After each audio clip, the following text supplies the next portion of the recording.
The ship of Theseus paradox.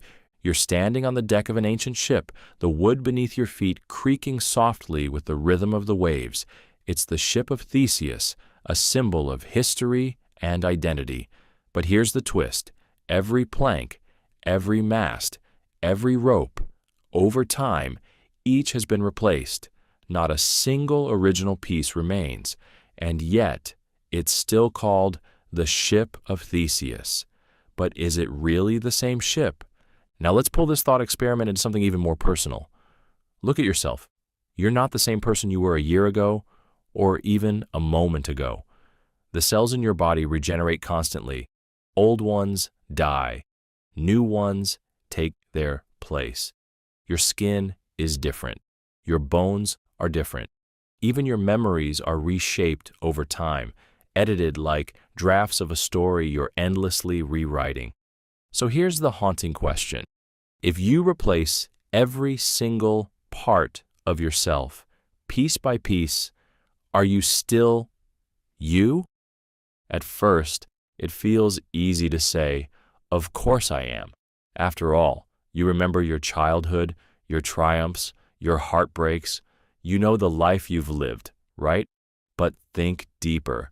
Your childhood memories aren't perfect snapshots. They're murky recollections colored by time and emotion. The person who laughed, cried, and dreamed back then was shaped by a mind and body entirely different from what you have now. If nothing about you has stayed exactly the same, then who are you? The ship of Theseus paradox doesn't just challenge our understanding of objects like ships, it strikes at the core of identity itself. It's a problem philosophers have wrestled with for centuries. Let's consider two angles. First, the idea that identity comes from continuity.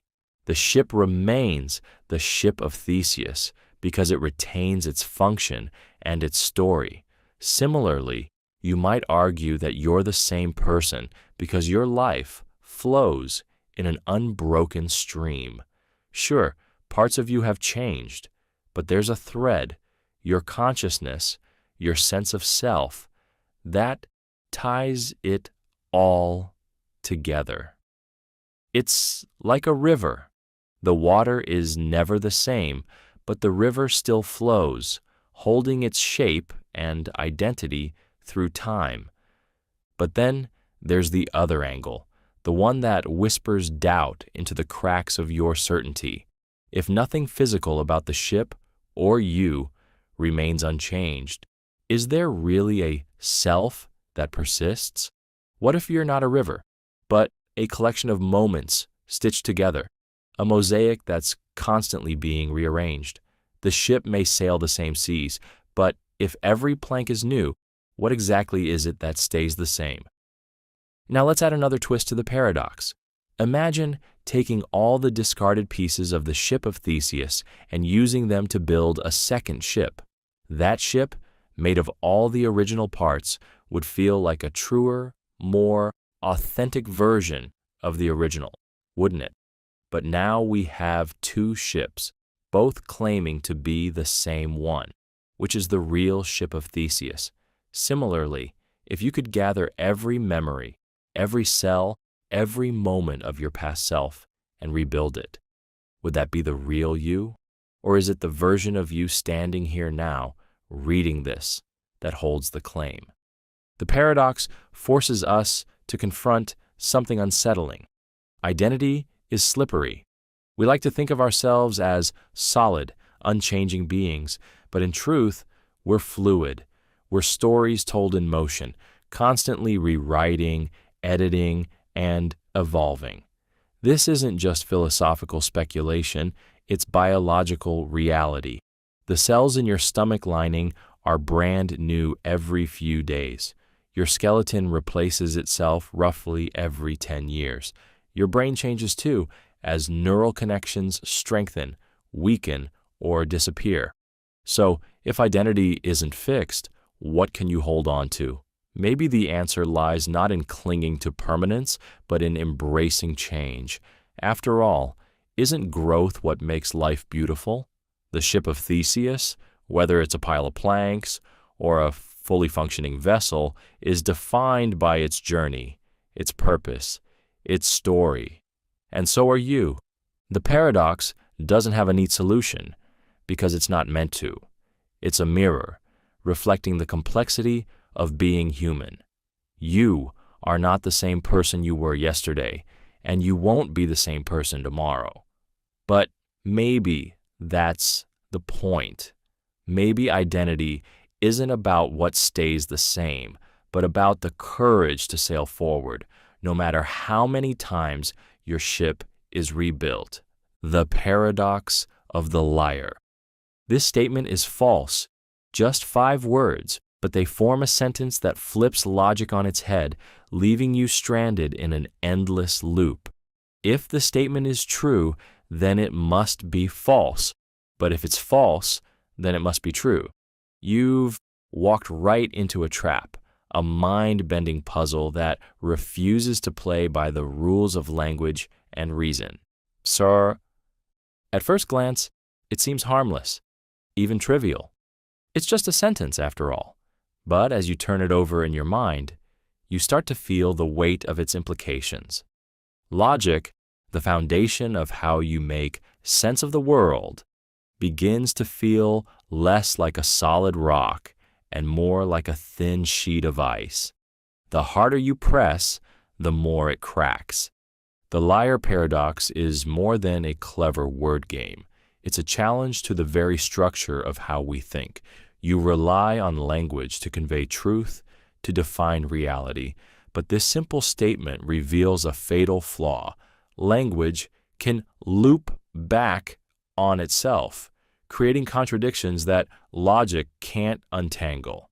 How can something be true and false at the same time? And if you can't trust the rules of language, what can you trust? To understand the paradox, let's break it down. If this statement is false, is true, then the statement is accurate. It really is false. But wait, if it's false, then it can't be true. And if it's false, the statement's claim to be false must be untrue, which means it's true. Around and around you go, trapped in a cycle with no escape. You might think, this is just a quirky sentence. Why does it matter? But here's where it gets interesting. The liar paradox isn't just a linguistic curiosity, it's a mirror held up to the limits of human thought. It's a reminder that even the tools we use to define reality, words, logic, reason, are imperfect and can crumble under their own weight. This paradox has haunted philosophers for millennia. The ancient Greek thinker Eubulides first introduced it, and since then, great minds like Aristotle, Bertrand Russell, and Kurt Gödel have grappled with its implications. It's not just a riddle, it's a crack in the foundation of logical systems. Gödel's incompleteness theorems, for example, were partly inspired by this paradox, showing that any system complex enough to include basic arithmetic will contain statements that are true but unprovable. Think about that.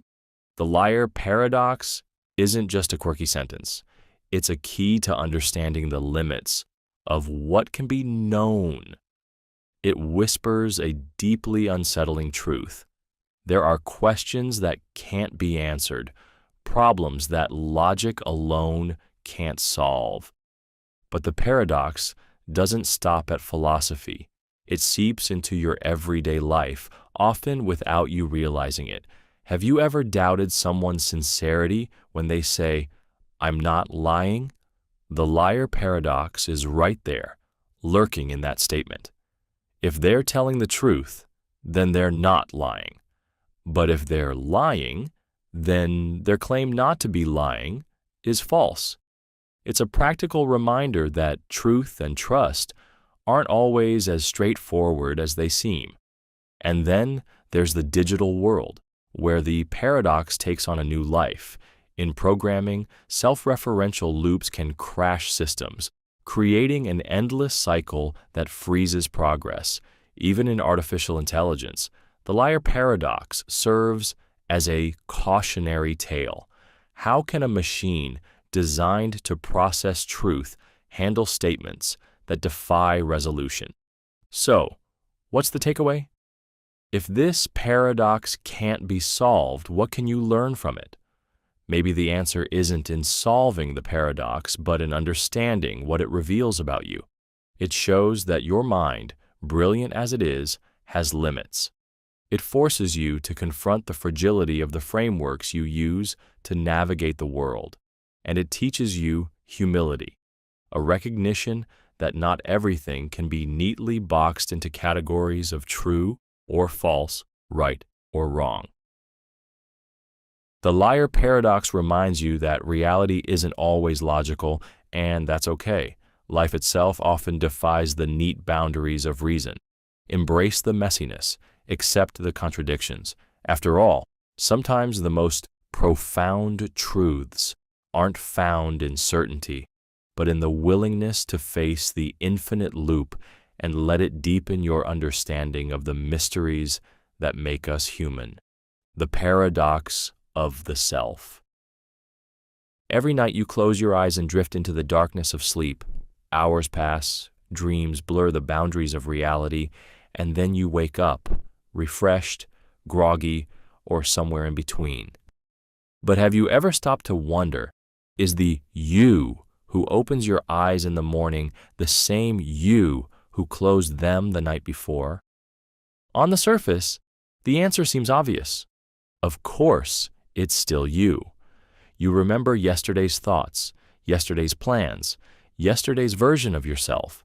But dig a little deeper, and cracks begin to appear in that certainty.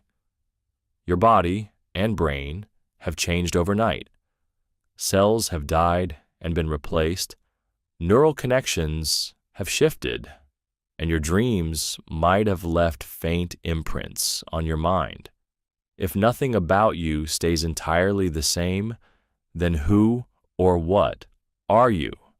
The paradox of the self asks a profound question about identity. Is it something continuous, an unbroken thread connecting every moment of your existence, or is it an illusion, a story you tell yourself to make sense of constant change? Think about it. Every part of you is in flux. Your thoughts evolve, your emotions ebb and flow, and your memories are less like snapshots and more like paintings altered by every brushstroke of time. Even your sense of I shifts depending on the moment. The person who laughs with friends feels different from the one who cries alone in the dark. If the self is so fluid, what anchors you to the idea that you're the same person from one day to the next? Some might argue that continuity of memory is the glue that holds your identity together. You remember what you did yesterday, last week, or even years ago, but memory is far from perfect. It's selective, often inaccurate, and constantly revised. The memory of a childhood vacation might feel vivid, but studies show that every time you recall it, you're reconstructing the event rather than replaying it. If your memories are shaky, can they truly define you? Others point to the continuity of your body. After all, it's the same physical vessel carrying you through time, right? But even that isn't entirely true. Your cells regenerate constantly. The skin you're in today wasn't the skin you had a year ago. Your brain, the supposed seat of the self, rewires itself throughout your life. By some estimates, every atom in your body is replaced over the course of a decade. If your physical self is in constant flux, what remains? This paradox isn't just a philosophical curiosity, it's a deeply personal question. When you reflect on who you are, you likely think of a core identity, a sense of self that feels stable despite the changes around you. But what if that sense is a construct, a useful fiction that helps you navigate a chaotic world? Buddhist philosophy has long grappled with this question, teaching the concept of anatta, or no self. It suggests that the self is an illusion, a bundle of ever-changing thoughts, feelings, and experiences with no fixed center. From this perspective, clinging to the idea of a permanent self is the root of much of your suffering. After all, if you're trying to protect something that doesn't truly exist, you're bound to feel fear, frustration, and disappointment. But here's the twist. Even if the self is an illusion, it's an incredibly useful one. It gives you a sense of purpose, a narrative to follow, a way to make sense of the world. Without it, you'd be adrift in a sea of disconnected moments. The paradox of the self isn't about dismissing your identity, it's about understanding its fluidity. So where does that leave you? Are you the same person who fell asleep last night? The answer depends on how you define you. If you see yourself as a fixed entity, the paradox exposes the fragility of that belief. But if you embrace the idea of change, that your identity is a process rather than a product, you might find freedom in the fluidity. You're not a static being frozen in time. You're a river, constantly flowing, reshaping the landscape as you go. Each moment adds to the story, but no single moment defines it. Perhaps the you who wakes up each morning isn't the same you who went to sleep, and maybe that's okay, because in the end, the paradox of the self isn't about finding a definitive answer. It's about learning to embrace the beautiful, ever-changing mystery of what it means to exist. The paradox of the forgotten dream. Picture this. You close your eyes and drift into a dream. In that dream, you live an entire lifetime. You grow, you laugh, you love. You face struggles, triumphs, and moments of breathtaking beauty. Decades pass in the blink of an eye, and then you wake up. The dream vanishes, leaving behind only the faintest, fleeting sense that something extraordinary has slipped through your fingers. If you can't remember it, if it leaves no trace in your waking mind, did that life exist? Now, take a deep breath, because this question goes deeper than dreams. Apply it to your waking life. Imagine reaching the end of your days. If death is the end of consciousness, does everything you've ever experienced vanish like a forgotten dream? Does the story of your existence cease to matter if there's no one left to remember it? The paradox of the forgotten dream forces you to confront the fragility of memory, identity, and meaning. You live as though your life is concrete, as though your moments will endure. But what if they're as fleeting as the echoes of a dream you'll never recall? At first, the answer seems obvious. Your waking life feels real, grounded. It leaves behind evidence, relationships you've built, actions you've taken, even the physical traces of your existence. But think of how many dreams have felt vivid, lifelike, undeniable in the moment, only to dissolve into nothingness upon waking. In those brief instants, the dream felt real too. What if the distinction between the two isn't as clear as you think? The paradox hinges on memory. Dreams, like moments of your waking life, exist as long as they're remembered. But when they fade, it's as though they never happened. What's unsettling is realizing how much of your waking life follows the same pattern. How many moments have you already forgotten? The sound of your first laugh, the way sunlight fell on your childhood bedroom, the feeling of a loved one's hand in yours. If a moment isn't remembered, does it still have meaning? And then there's the bigger question, the one that lingers at the edges of mortality. When your life ends, if consciousness truly ceases, Does your entire existence become a forgotten dream? Even the most vivid memories will vanish. The people who knew you will eventually fade away.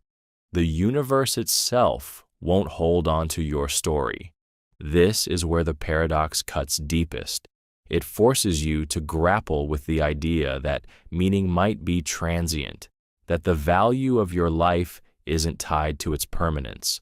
What if, like a dream, its worth lies not in its longevity but in the experience itself? Some philosophies offer a way to reframe this unsettling thought. In Buddhism, the fleeting nature of existence, anicca, or impermanence, isn't something to fear, it's something to accept. Life, like a dream, is a transient phenomenon, but that doesn't diminish its beauty. In fact, it's the fleeting nature of a moment that makes it precious. The cherry blossom is breathtaking, not despite its fragility, but because of it. And consider this, even forgotten dreams leave subtle imprints. A dream you can't recall might still color your mood, influence your thoughts, or shape the way you approach the day. Similarly, your waking life, even if forgotten, ripples outward in ways you may never fully see. A kind word, a small act of love, a piece of art you create, they all have the power to touch lives, to continue beyond you. So, did the dream exist? Did that lifetime in your sleep mean anything, even if it vanished the moment you opened your eyes? The answer depends on what you believe gives life value.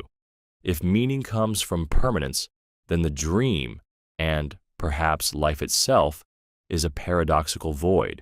But if meaning is found in presence, in the act of living fully and authentically in each fleeting moment, then the dream and life are both profoundly real.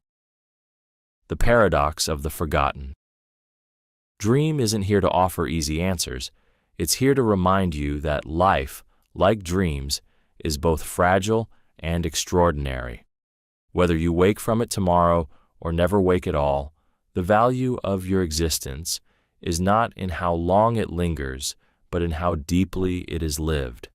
Maybe in the end, the forgotten dream and the forgotten life are one and the same, beautiful, fleeting, and meaningful in ways that transcend memory.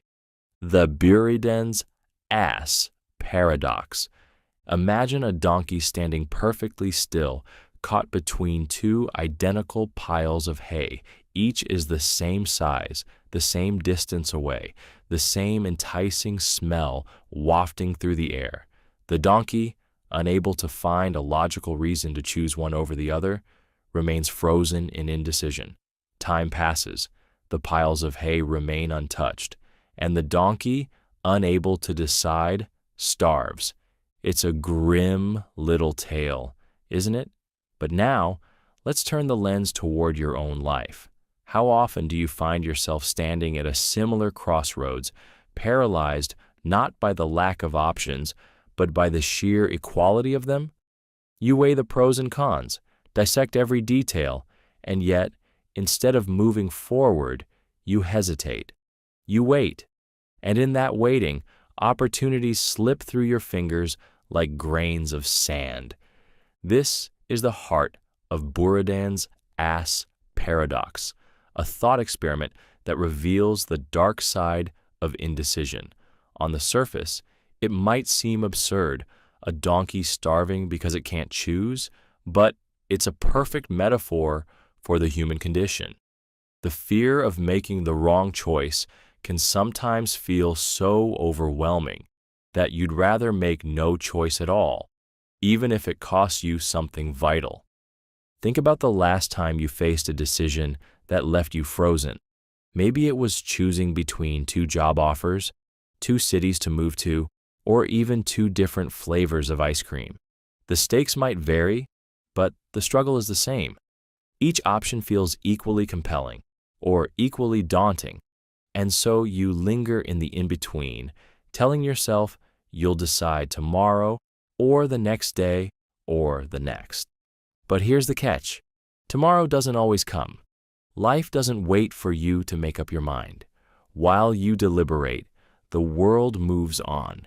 The opportunity you hesitated to seize might disappear entirely. And the longer you linger, the more you begin to feel like the donkey, paralyzed, unsure, and slowly starving for a decision. The paradox forces you to confront an uncomfortable truth about choice. Sometimes, the real danger isn't in choosing wrong, but in not choosing at all. Inaction has a cost, and it's often far greater than the consequences of making an imperfect decision. So, why do you hesitate? The answer lies in the psychology of choice. You want to make the right decision, the one that guarantees success or happiness. But life doesn't offer guarantees.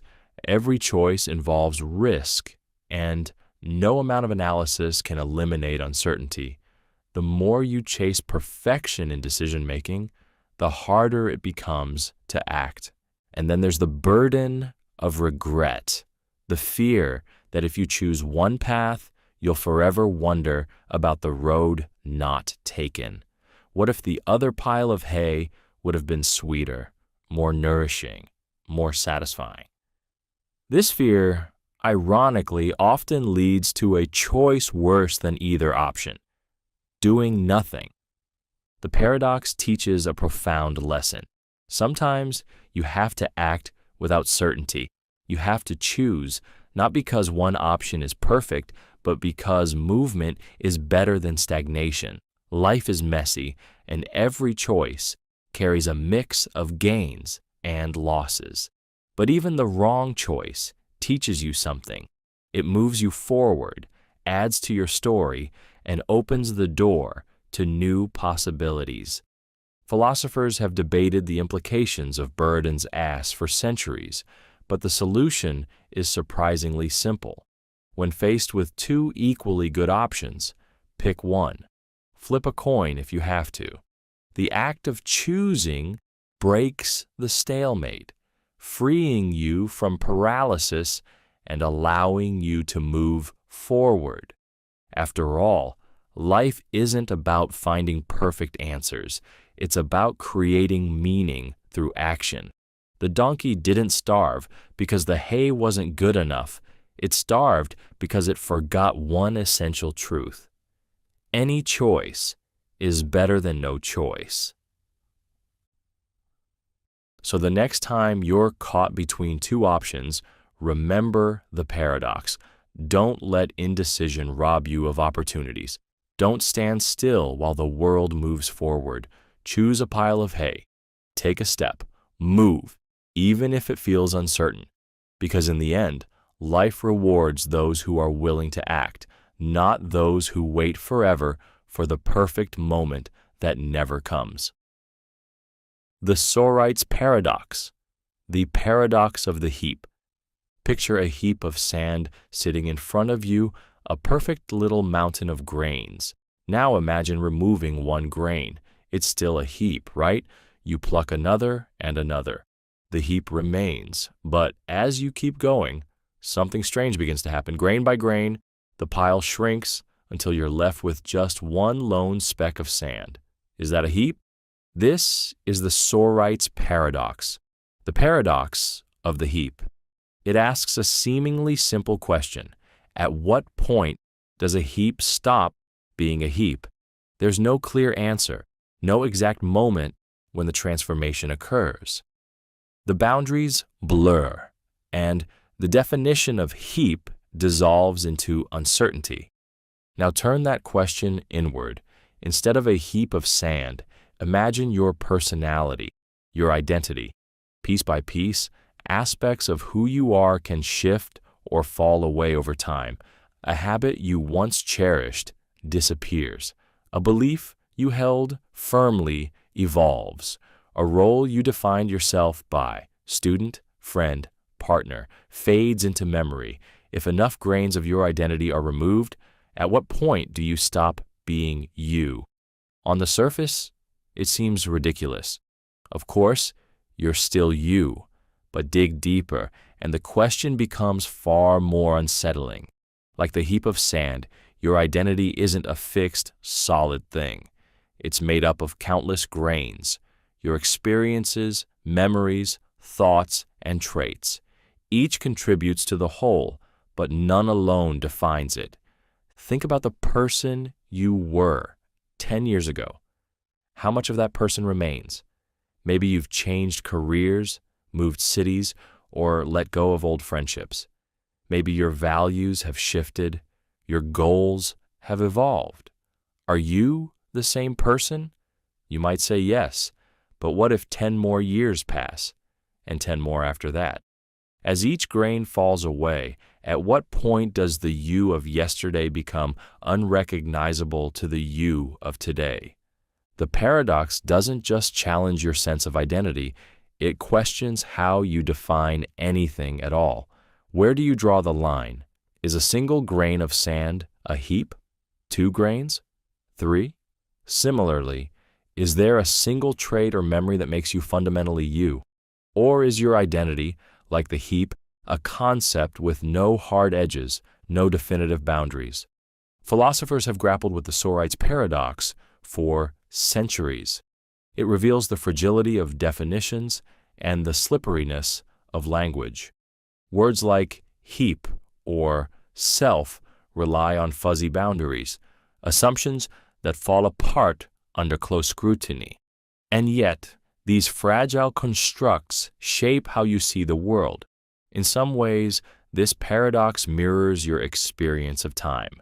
Change happens gradually, often imperceptibly.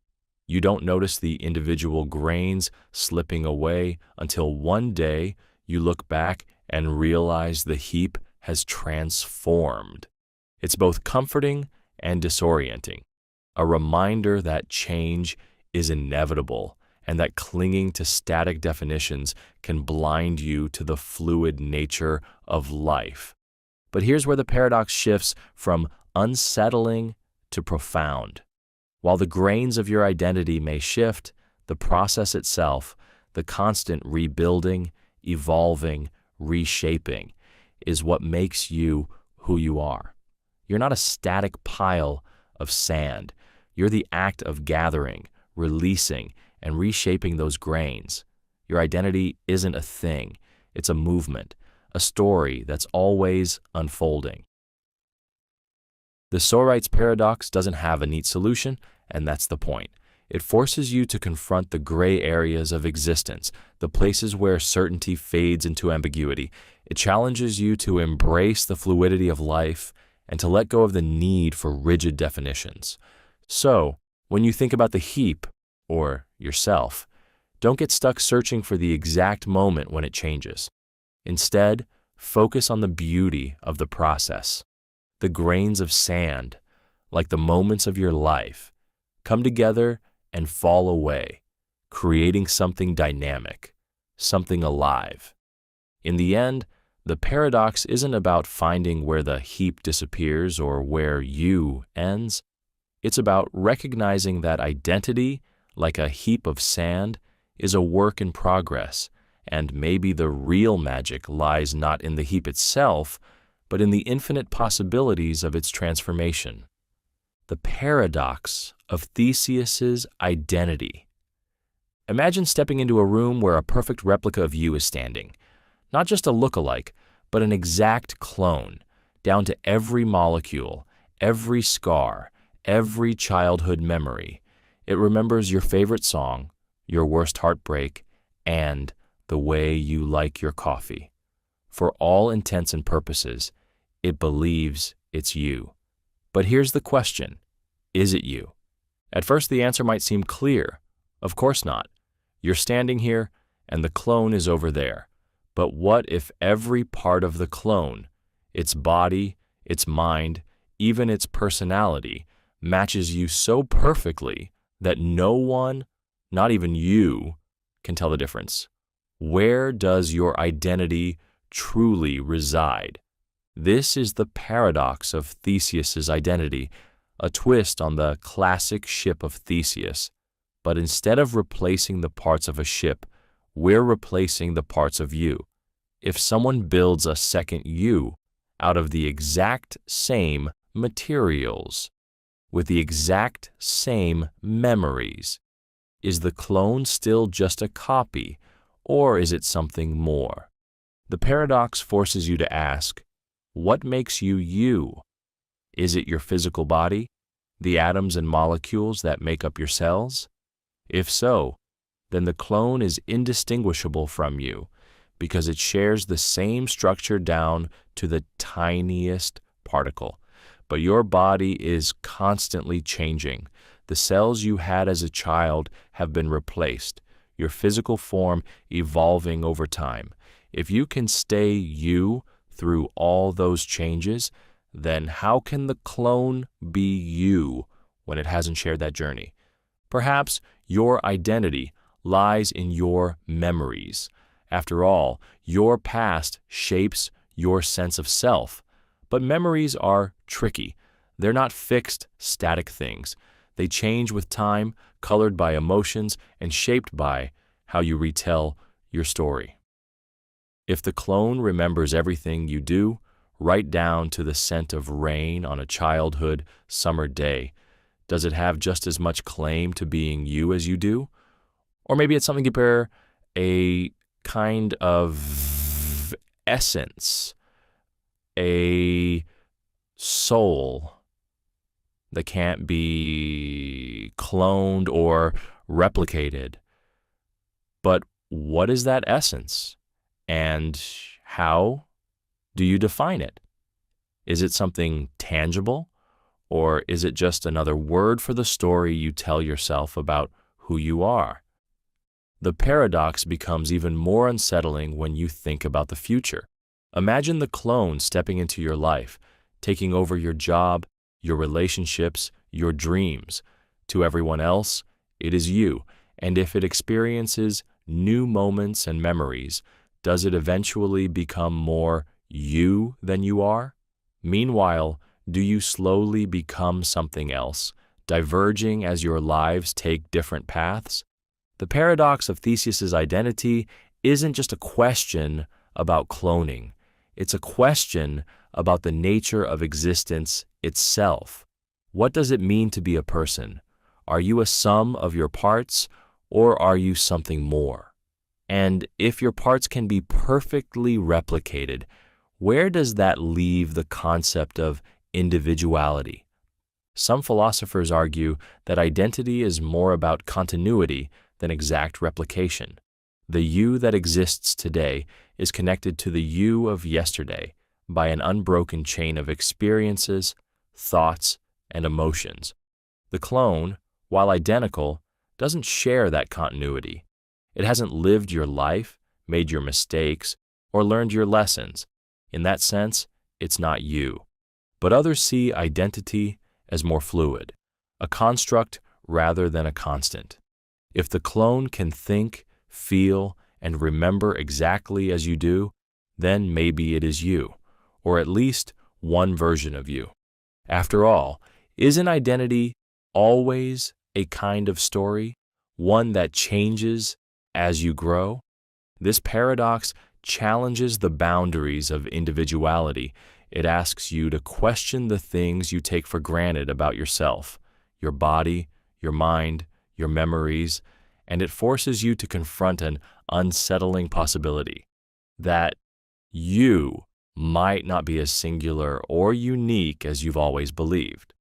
So, if you were to meet your clone, what would you see? A stranger? A twin? A reflection? Or would you see something even deeper? A reminder that identity, like life itself, is not fixed or finite, but endlessly complex. A paradox you can never fully unravel. The paradox of time and now. Close your eyes for a moment and think about now. Not yesterday, not tomorrow, but this exact moment.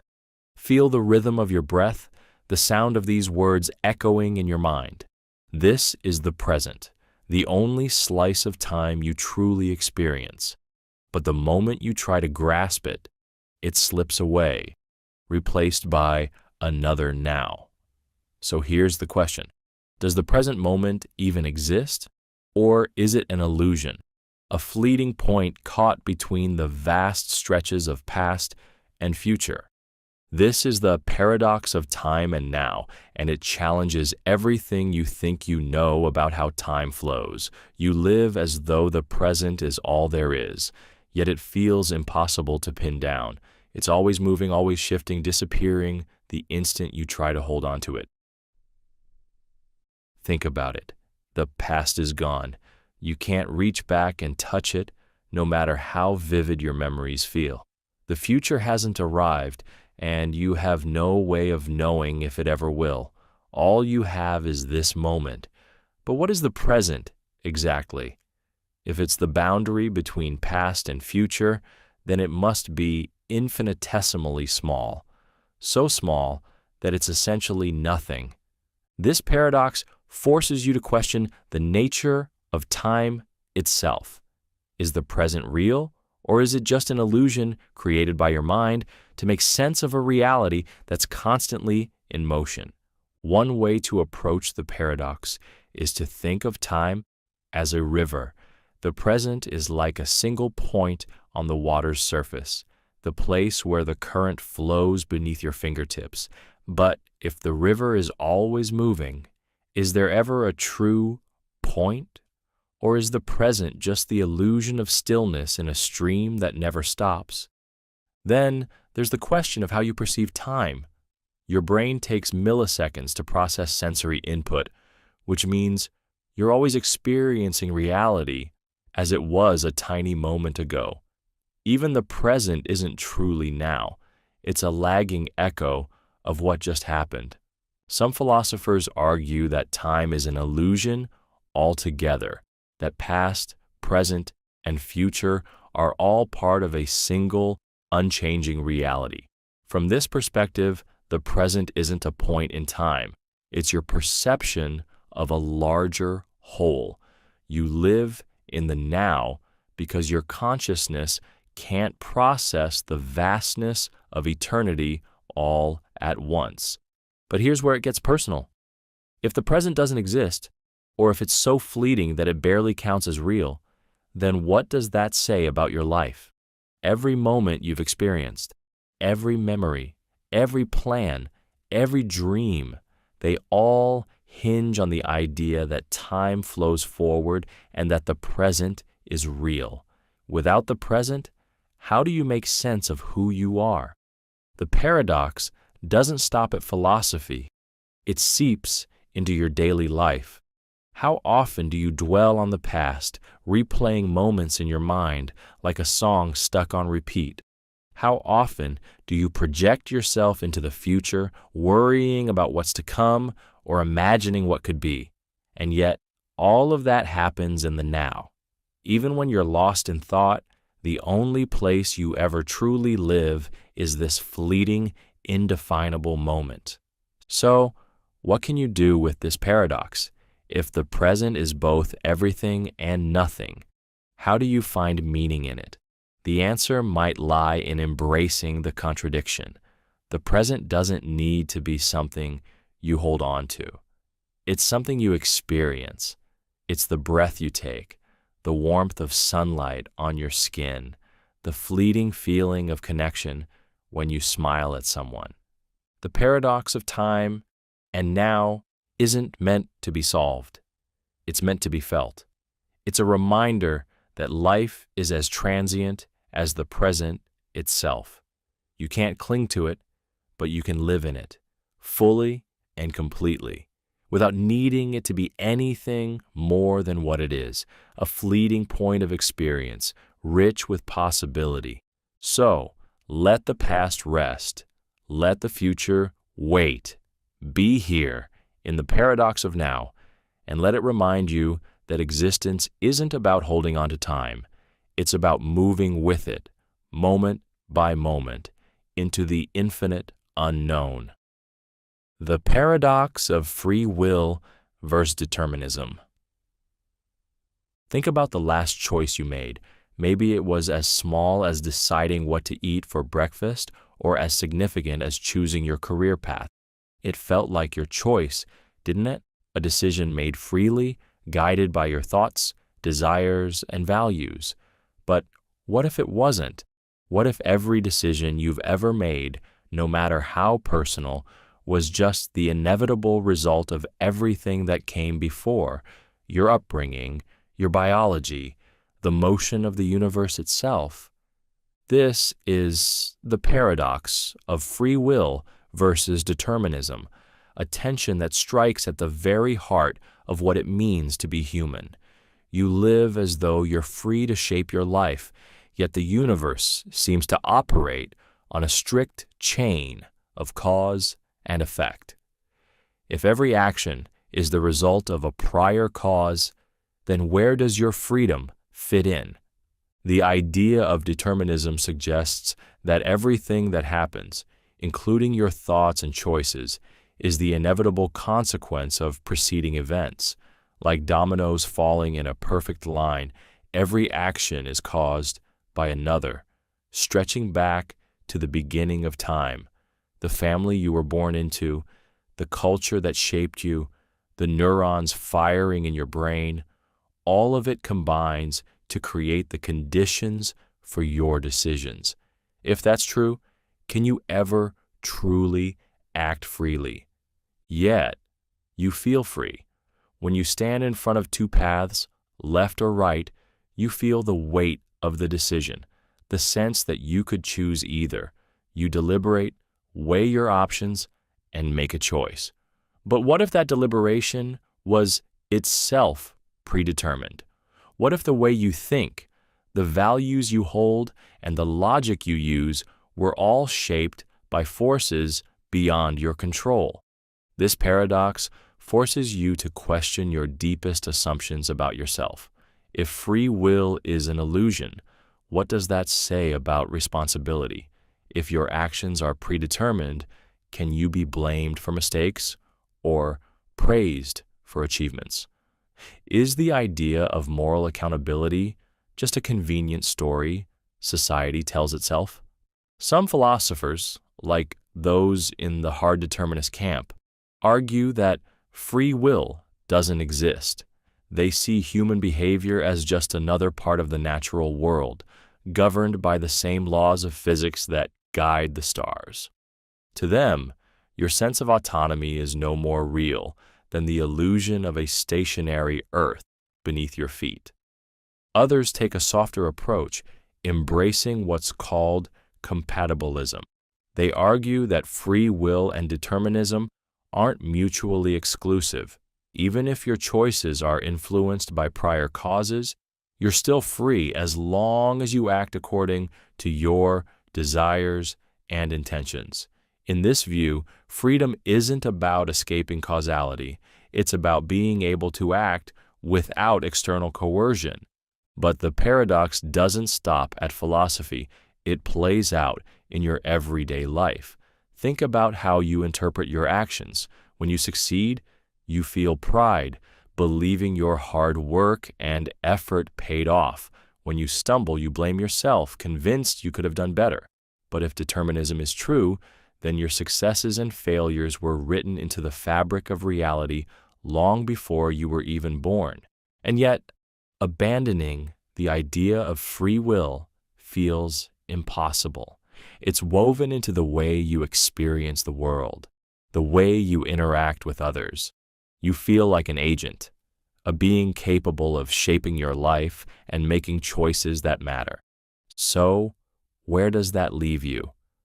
Maybe the paradox isn't meant to be resolved, but to deepen your understanding of what it means to be human.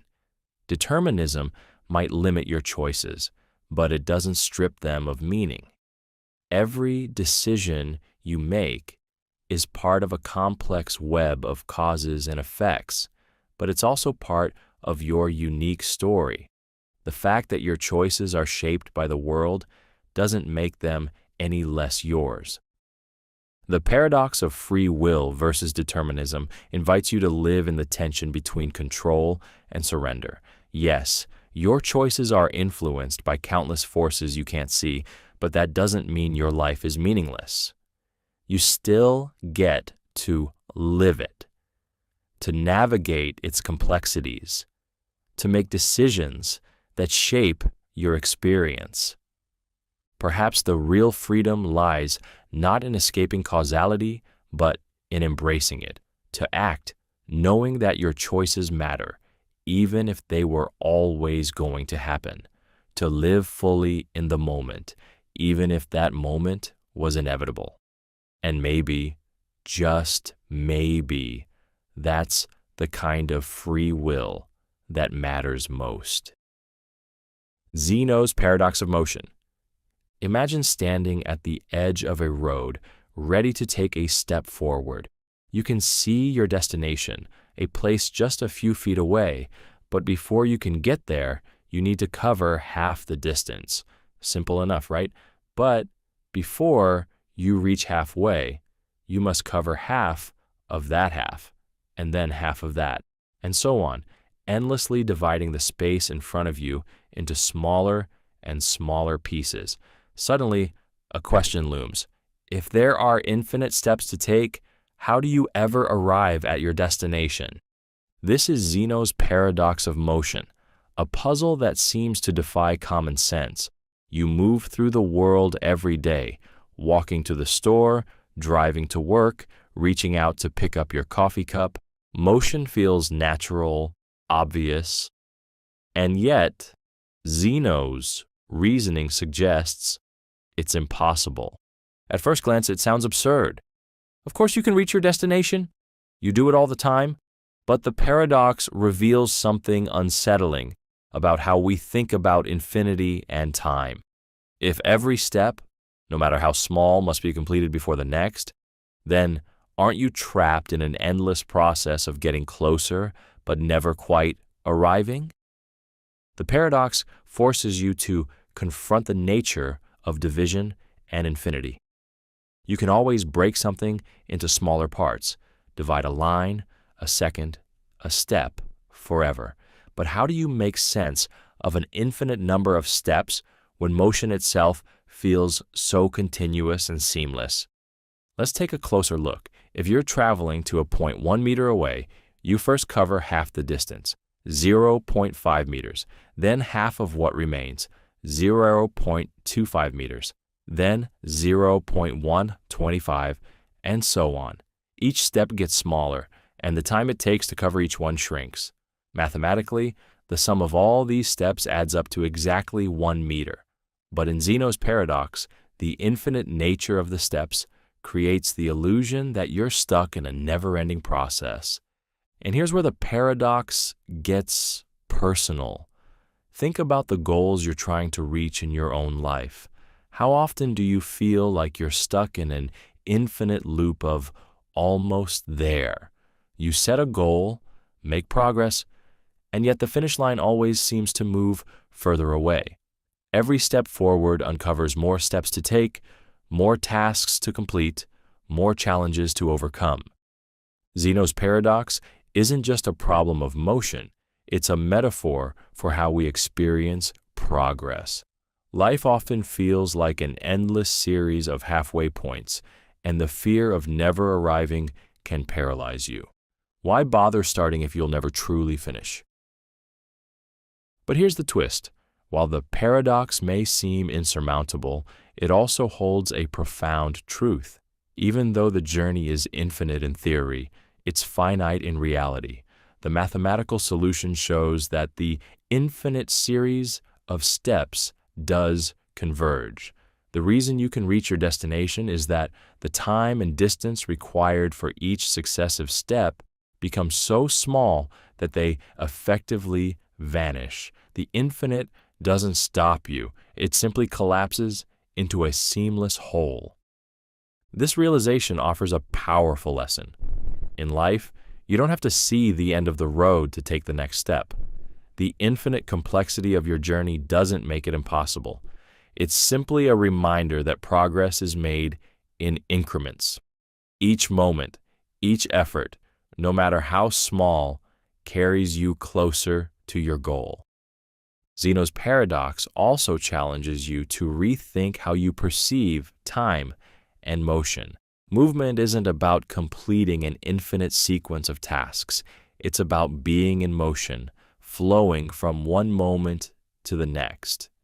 The act of moving is what bridges the gap between here and there, not the illusion of discrete steps. So, the next time you feel overwhelmed by the distance ahead, remember this paradox. You don't have to conquer infinity in a single leap. All you need is to take the next step, trusting that the pieces will come together. The paradox of motion isn't here to paralyze you.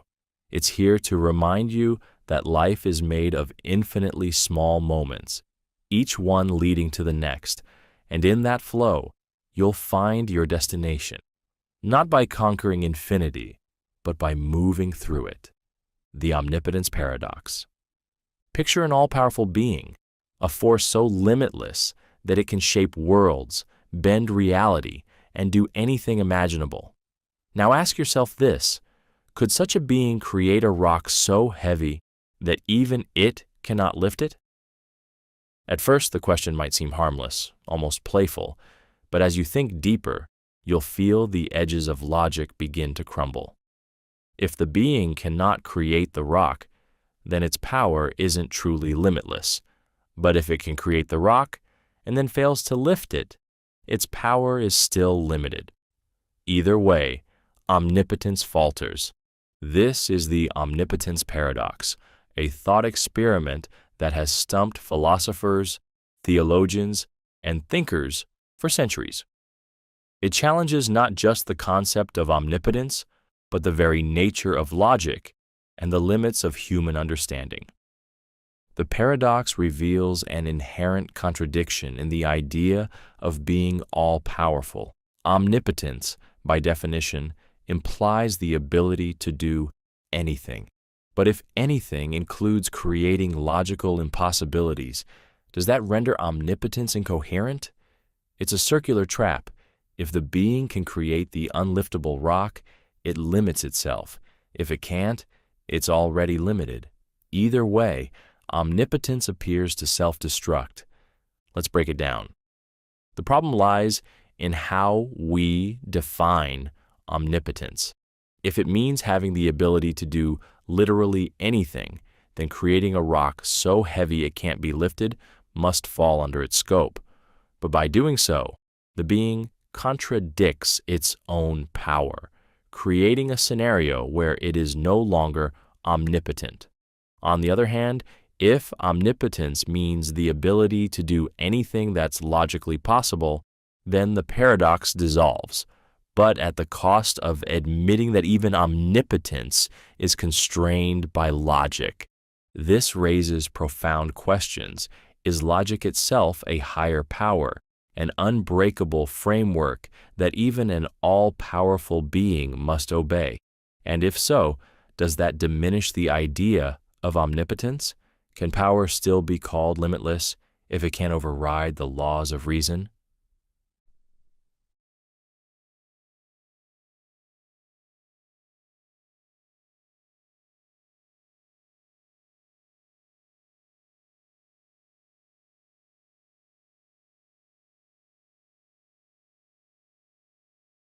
The paradox also speaks to the limits of human understanding. We think in terms of cause and effect, of rules and boundaries. The concept of omnipotence forces us to confront ideas that lie beyond those boundaries, stretching the limits of our imagination and reason. Maybe the paradox isn't about disproving omnipotence, but about showing the cracks in our own capacity to define it. Now, let's bring it closer to home. The omnipotence paradox isn't just a theological puzzle. It's a reflection of the struggles you face in your own life. How often do you find yourself trapped in impossible expectations, trying to balance conflicting demands? You want to be strong but vulnerable, successful but humble, independent but deeply connected. Like the being in the paradox, you're caught between two opposing ideals, forced to confront the limits of what you can do. And maybe that's the deeper lesson here. Omnipotence isn't about perfection. It's about navigating the tension between what's possible and what's ideal. The paradox reminds you that even the idea of being limitless comes with its own contradictions. So, can an all-powerful being create a rock it can't lift? Maybe the answer doesn't matter. The question itself forces you to grapple with the complexity of power, choice, and limitation. It challenges you to think beyond simple definitions and embrace the messy, contradictory nature of existence. In the end, the omnipotence paradox doesn't destroy the concept of omnipotence. It expands it. It shows that true power isn't about doing the impossible for its own sake. It's about understanding the balance between what can be done and what should be done, between logic and the infinite unknown. Perhaps omnipotence isn't about lifting rocks or defying reason. Perhaps it's about something far greater, the wisdom to move within the paradox itself. The paradox of the infinite library. Picture an infinite library stretching endlessly in every direction. Its shelves are packed with books of every size and color, each one filled with words that spill across the pages like rivers of thought. This library contains every possible book, every combination of letters and punctuation that could ever exist. Somewhere in its infinite aisles lies every piece of wisdom ever written, every lost story, every answer to every question. But it also contains every lie, every contradiction, every jumble of meaningless text. Now, ask yourself, in a place where all possible knowledge exists, does any of it truly matter? This is the paradox of the infinite library, inspired by Jorge Luis Borges' story, The Library of Babel. It forces you to confront a profound contradiction. If a library contains everything, how do you distinguish wisdom from noise? How do you find meaning in an ocean of infinite possibilities? At first, the idea feels exhilarating. Imagine having access to every truth that has ever been or could ever be. Every scientific breakthrough, every masterpiece of literature, every solution to humanity's deepest problems. Somewhere in this library is the cure for cancer, the formula for world peace, the definitive explanation of existence itself. But the infinite library doesn't just contain truth, it contains everything. For every masterpiece, there are endless volumes of gibberish, random sequences of letters that mean nothing. For every profound insight, there are countless contradictory claims. In this overwhelming abundance, the treasures are buried in an endless sea of irrelevance. And that's where the paradox lies. The more possibilities there are, the harder it becomes to find what's meaningful. In a finite library, every book has value because it exists within limits. But in an infinite library, the sheer scale renders most of it indistinguishable from chaos. If you had infinite options, how would you even begin to search? This paradox doesn't just exist in fiction. It reflects the world you live in. Think about the age of information, where nearly every piece of knowledge ever recorded is just a click away.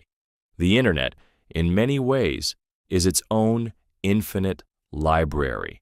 Yet instead of clarity, you often find yourself lost in a maze of conflicting opinions, shallow distractions, and endless noise.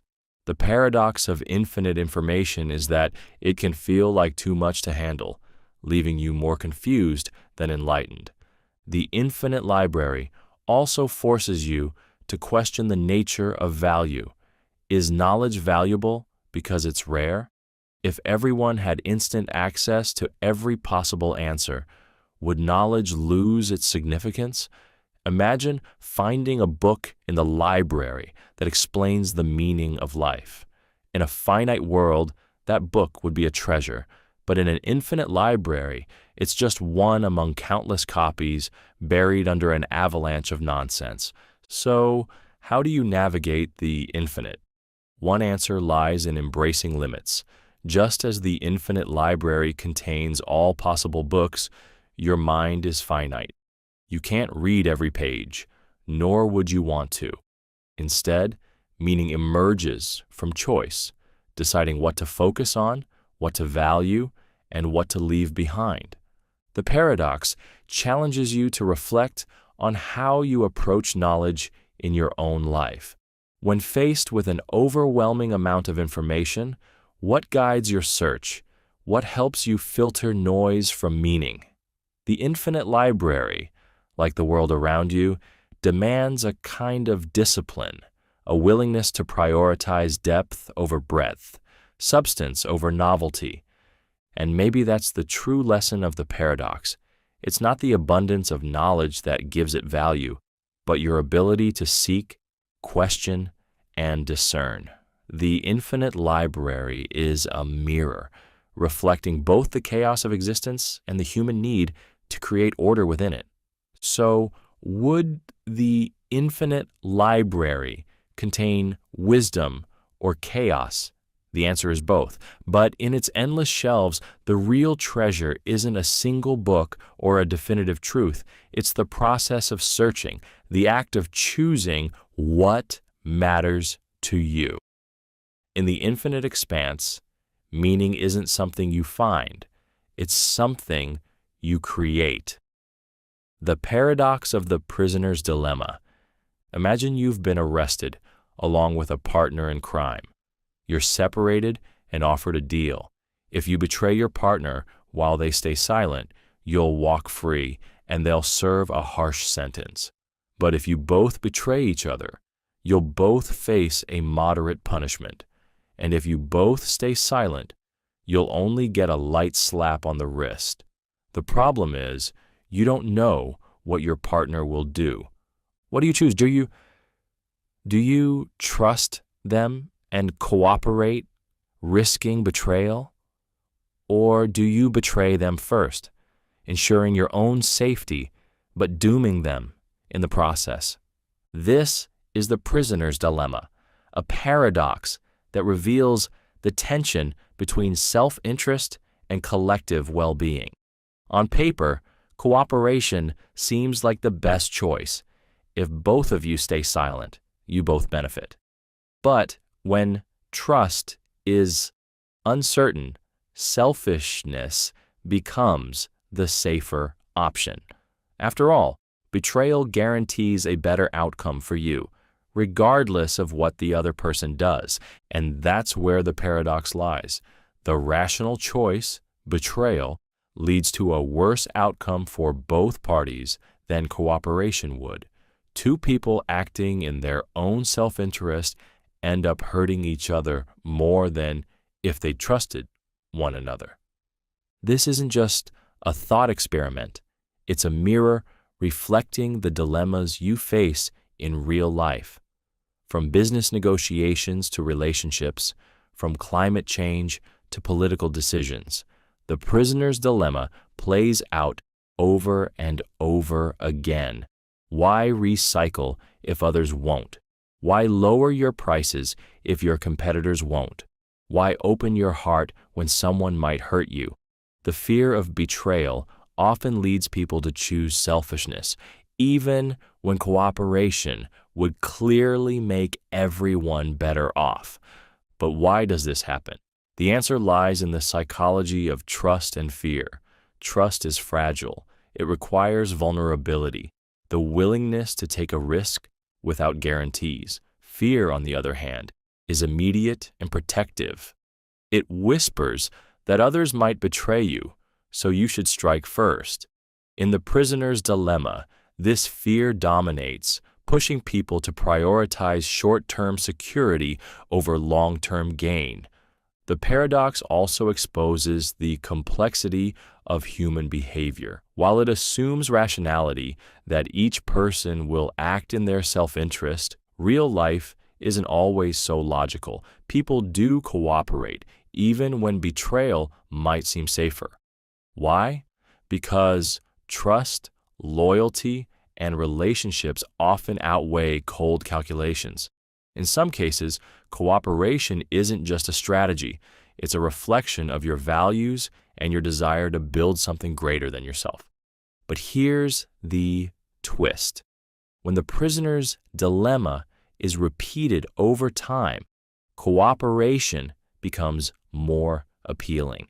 If you and your partner know you'll face this choice again and again, trust begins to grow.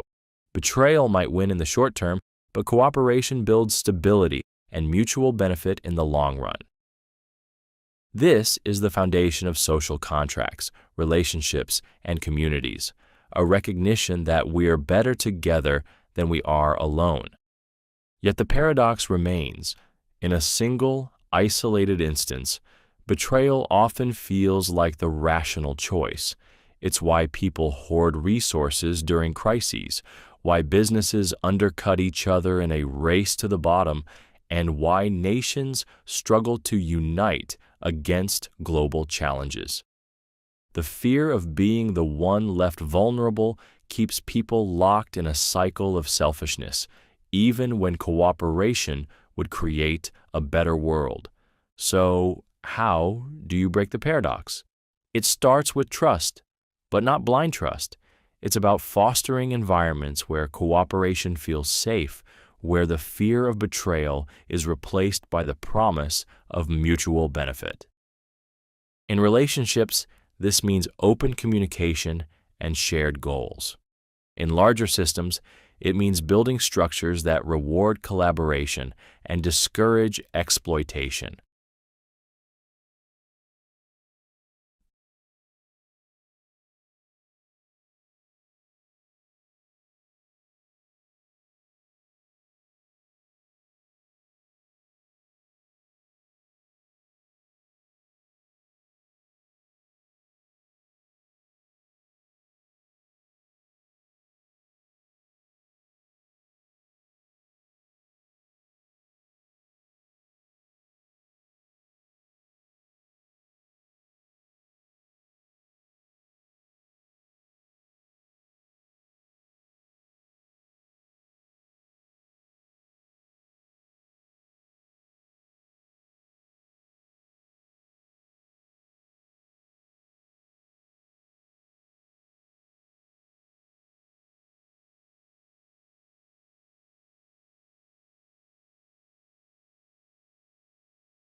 The prisoner's dilemma isn't just a game.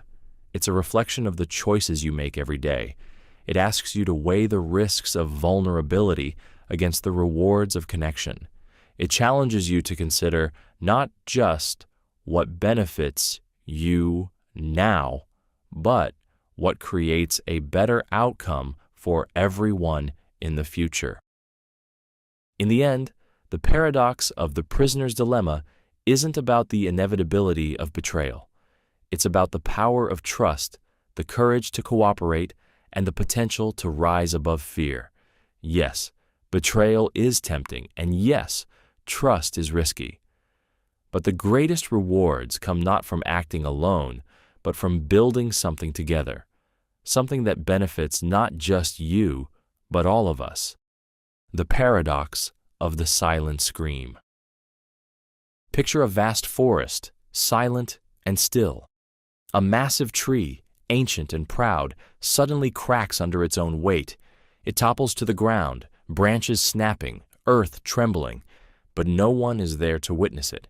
No ears to catch the roar, no eyes to see the fall. And so, the question echoes. Did it make a sound? This is the paradox of the silent scream, a puzzle that forces you to confront the relationship between reality and perception. If an event occurs but isn't experienced, can it truly be said to exist? At first, the answer seems straightforward. Of course, the tree made a sound. Sound is a physical phenomenon, a vibration traveling through the air. Whether or not someone hears it, the air molecules still move.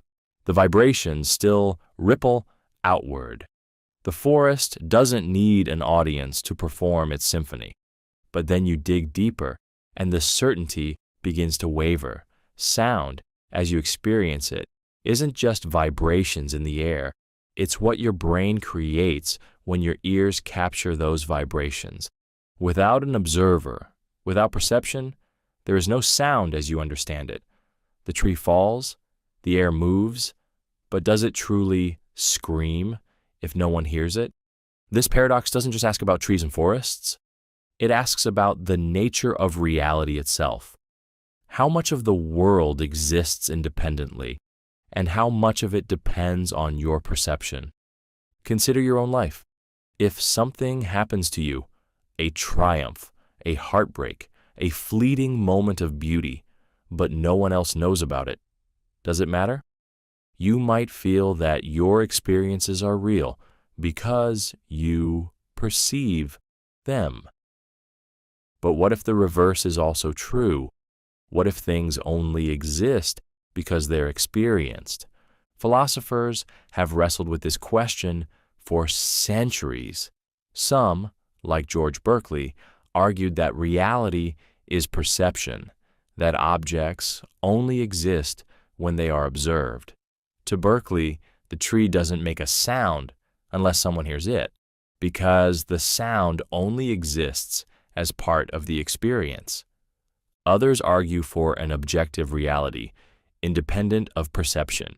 The tree falls, the vibrations happen, and sound exists whether or not there's an ear to catch it. The universe, they claim, doesn't care whether anyone is watching. It moves forward regardless. But here's where the paradox gets personal. In your own life, how much of what you do feels meaningful only because it's witnessed? Think about the moments you post on social media, the stories you share, the times you seek validation for your achievements. Do they matter less if no one knows about them? Do they matter more when they're seen? The paradox of the silent scream isn't just about sound. It's about existence, validation, and meaning. It challenges you to ask, do you live for the experience itself or for the awareness that others perceive it? And yet, there's a freedom in this paradox. If reality doesn't depend on perception, then your experiences matter simply because they happen. The tree falls whether or not anyone hears it. Just as your moments of joy and pain are real, even if they go unshared. On the other hand, if perception creates reality, then you hold incredible power, the power to shape your world through the act of noticing, of witnessing, of being present. So, did the tree make a sound? Maybe the answer doesn't matter as much as the question itself. The paradox invites you to reflect on the role of perception in your life, not just what you see, but how you see it. It reminds you that existence isn't just about being observed. It's about the richness of experience, whether shared or silent. The forest doesn't need an audience to exist, but the act of listening, truly listening, can transform the way you understand the world. And perhaps that's the real lesson of the silent scream. Not whether the sound was heard, but whether you're ready to hear the moments of life happening all around you, even when no one else is watching. The paradox of perception. Close your eyes for a moment and think of the color red. Maybe it's the fiery crimson of a sunset, the soft glow of an apple, or the deep intensity of a rose. Now open your eyes and ask yourself, when someone else sees red, do they experience the same thing you do? Are they seeing your red, or is their perception of red entirely different? Something you'll never truly know. This is the paradox of perception, a question that shakes the very foundations of how you understand reality. It challenges the assumption that your experiences are universal, forcing you to consider that the world might look, sound, and feel completely different to someone else. On the surface, perception seems straightforward. You look at an object, light bounces off it, your eyes capture the signal, and your brain translates it into color. Everyone learns to call that signal red, so it feels like a shared experience.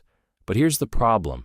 Perception doesn't just happen in your eyes, it happens in your mind, and minds are deeply personal, shaped by biology, culture, and memory. What if someone's red is your blue? What if their entire sensory world is subtly or wildly different from yours? You'll never know, because there's no way to step outside your own mind and experience theirs. This paradox reveals the isolation at the heart of perception. You live as though the world you see, hear, and feel is the same world everyone else experiences. But in truth, reality might be far more fragmented, with each person existing in their own private version of it. Now, think beyond color. The paradox extends to every aspect of your experience. How do you know that what feels like joy to you feels the same to someone else? When you describe pain, can they ever truly understand it? Or are they imagining something completely different? Even words, our best attempt to bridge the gap between minds, are colored by personal perception. This isn't just a philosophical problem, it's deeply human. The paradox of perception is why misunderstandings happen, why empathy can feel like such a leap, and why true connection can seem so elusive. You assume you're talking about the same reality, but what if your versions of that reality don't perfectly align? At its core, the paradox forces you to ask, is reality universal, or is it something you create in your mind? If perception shapes your experience of the world, then reality itself becomes deeply personal, a construct built from your senses and interpreted through the lens of your unique mind. But there's another side to this paradox, one that's oddly comforting. If everyone experiences reality differently, then diversity of perception becomes a strength, not a limitation. No two people see the world in the same way, which means each perspective adds something new, something richer, to the collective understanding of reality. And yet, the paradox also leaves you with a sense of mystery. If you can never fully know someone else's experience, does that mean you can never truly know them? Or does it mean that the act of trying, of listening, empathizing, and imagining is what brings you closer? So, when you see red, is it the same red as everyone else's? You'll never know for sure, but maybe that's the point. The paradox of perception doesn't need to be solved. It's a reminder of the beauty and complexity of human experience. It invites you to embrace the mystery, to appreciate the fact that everyone you meet is living in a world slightly or profoundly different from your own. In the end, perception is both a barrier and a bridge. It separates you from others, locking you in your own private reality, but it also gives you the tools to connect. Through art, conversation, and shared moments, you can catch glimpses of someone else's world, even if you can never fully inhabit it. The world you see is your own, shaped by your eyes, your mind, your life. But in the act of wondering about someone else's someone else's reality, you step closer to understanding what it means to be human. And perhaps in that wonder lies the most universal experience of all. The paradox of the unreliable narrator, brain in a vat. Imagine waking up in a stark, featureless room. You're hooked up to wires, your body floating in a vat of liquid, and a machine hums nearby, sending electrical signals to your brain. You realize, with a cold, sinking clarity, that everything you've ever experienced, every face you've loved, every place you've been, every joy and sorrow, has been nothing more than a simulation, an illusion fed directly into your mind. Now ask yourself, how do you know this isn't your reality right now? This is the paradox of the unreliable narrator, also known as the brain in a vat thought experiment. It challenges you to confront the unsettling possibility that your entire life might be a fabrication. If all your perceptions, memories, and thoughts can be simulated or manipulated, how can you ever be sure that the world you experience is real? At first, the question seems absurd. Of course the world is real. You feel the texture of the ground beneath your feet, hear the sounds around you, and see the vibrant colors of the sky. But pause for a moment. Everything you experience is mediated by your brain.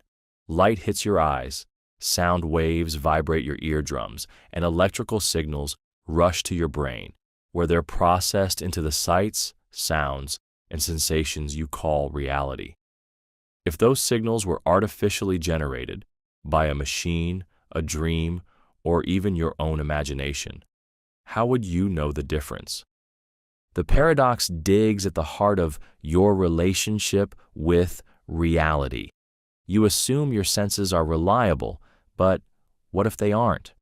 What if your mind is the unreliable narrator of your own story, presenting a world that feels solid but is, in fact, a carefully crafted illusion? Philosophers have wrestled with this question for centuries. René Descartes famously wondered if an evil demon could be deceiving him, feeding him a false reality. His solution, "I think, therefore I am," asserted that even if everything else is uncertain, the act of doubting proves your existence.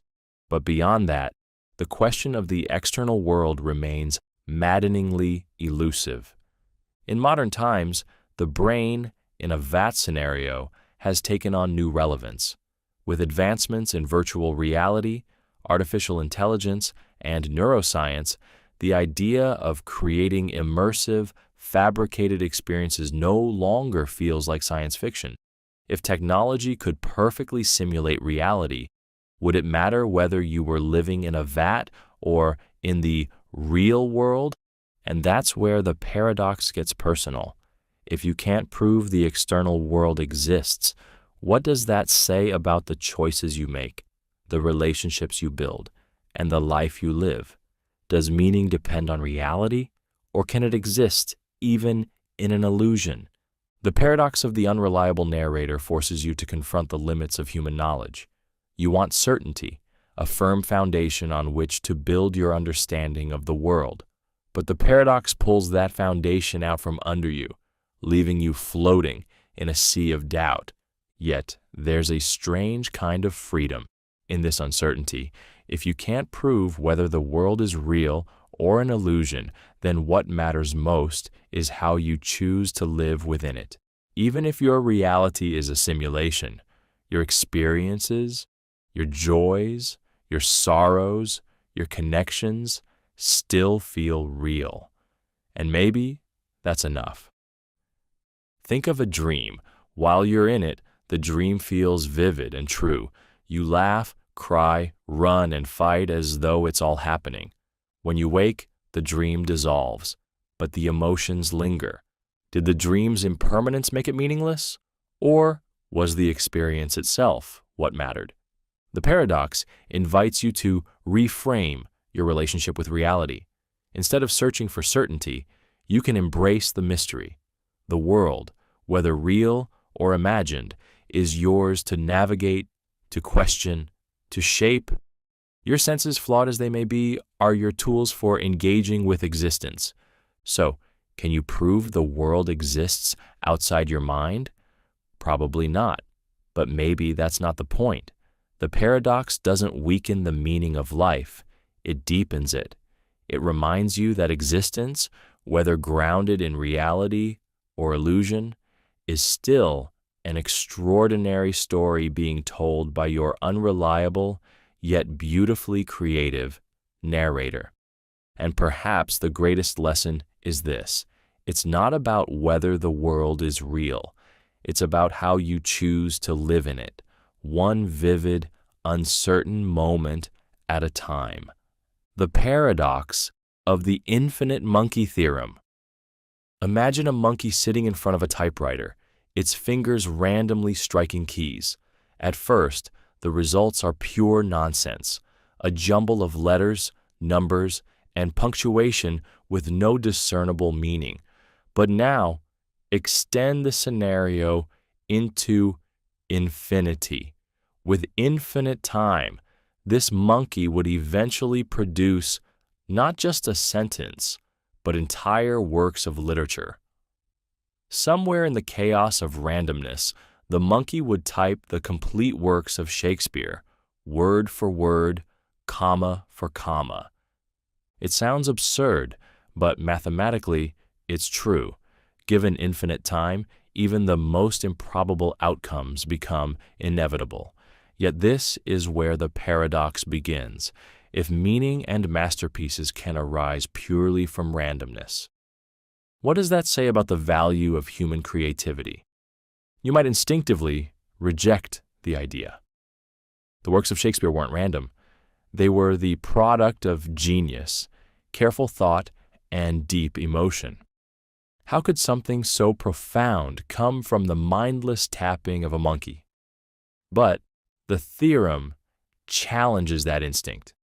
It forces you to confront the unsettling possibility that creativity, which feels so uniquely human, might be less about inspiration and more about probabilities playing out. The paradox also highlights the strange relationship between infinity and meaning. In an infinite universe, anything that can happen will happen. Somewhere, amidst endless randomness, beauty emerges. But if everything is possible, does anything truly matter? If Shakespeare's words could emerge from a monkey's typewriter, does that diminish their significance? Now, think about your own life.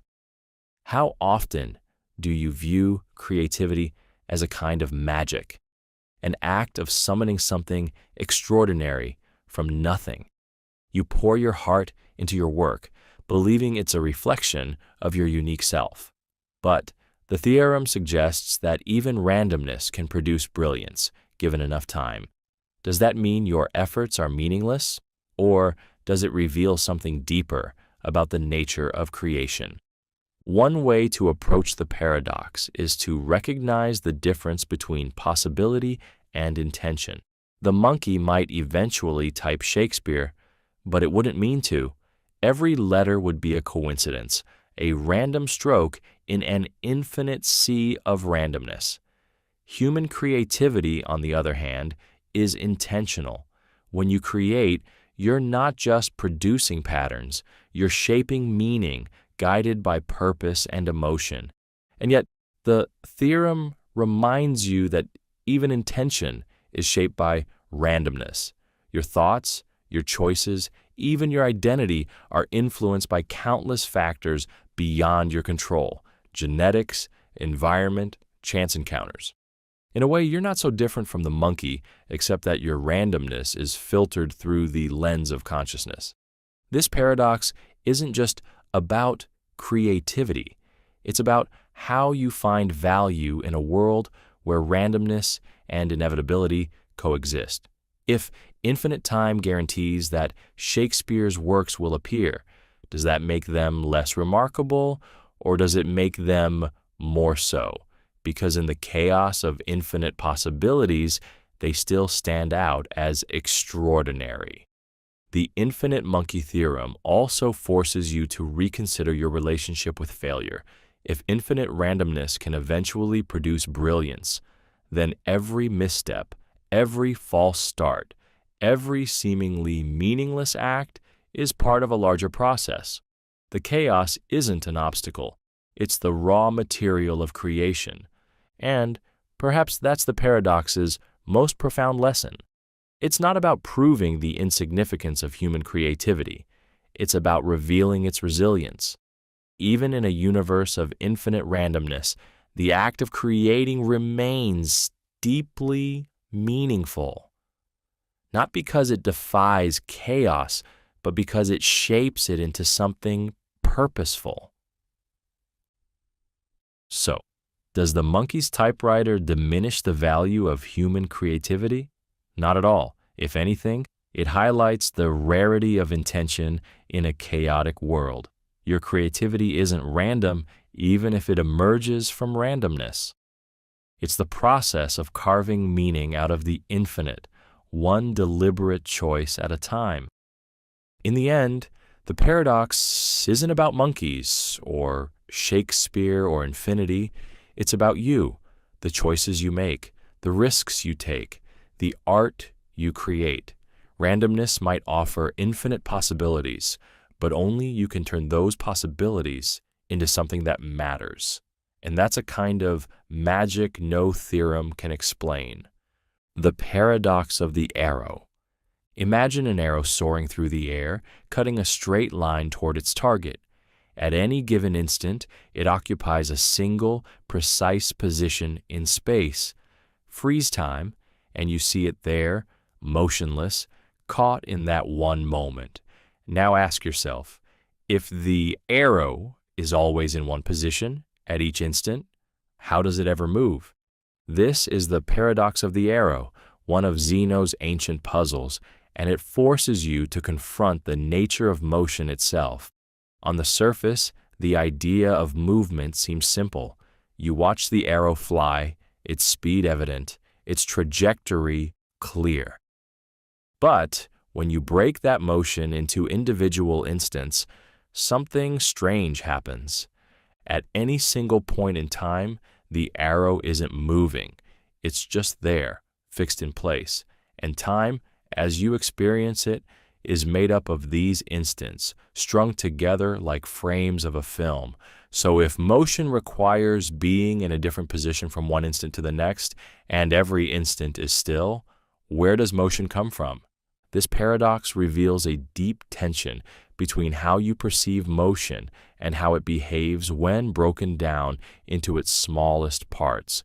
Movement feels continuous, fluid, undeniable, yet when analyzed at the atomic level of time, it seems to vanish, leaving only a series of frozen snapshots. Now consider what this means for your understanding of time.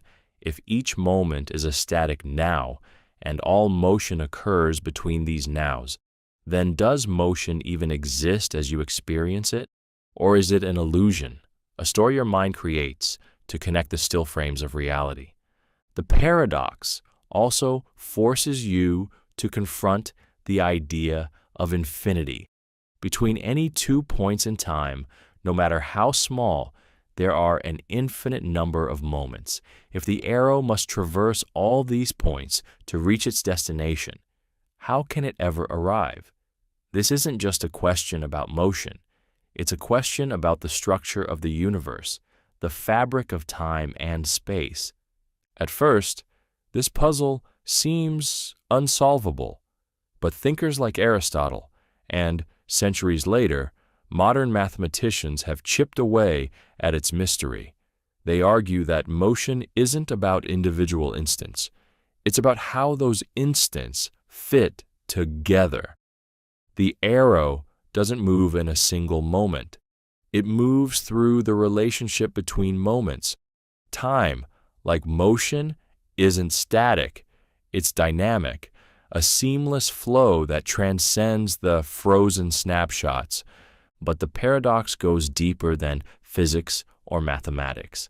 It's a metaphor for how you experience change in your own life. Think of a goal you're working toward, a future you're trying to reach.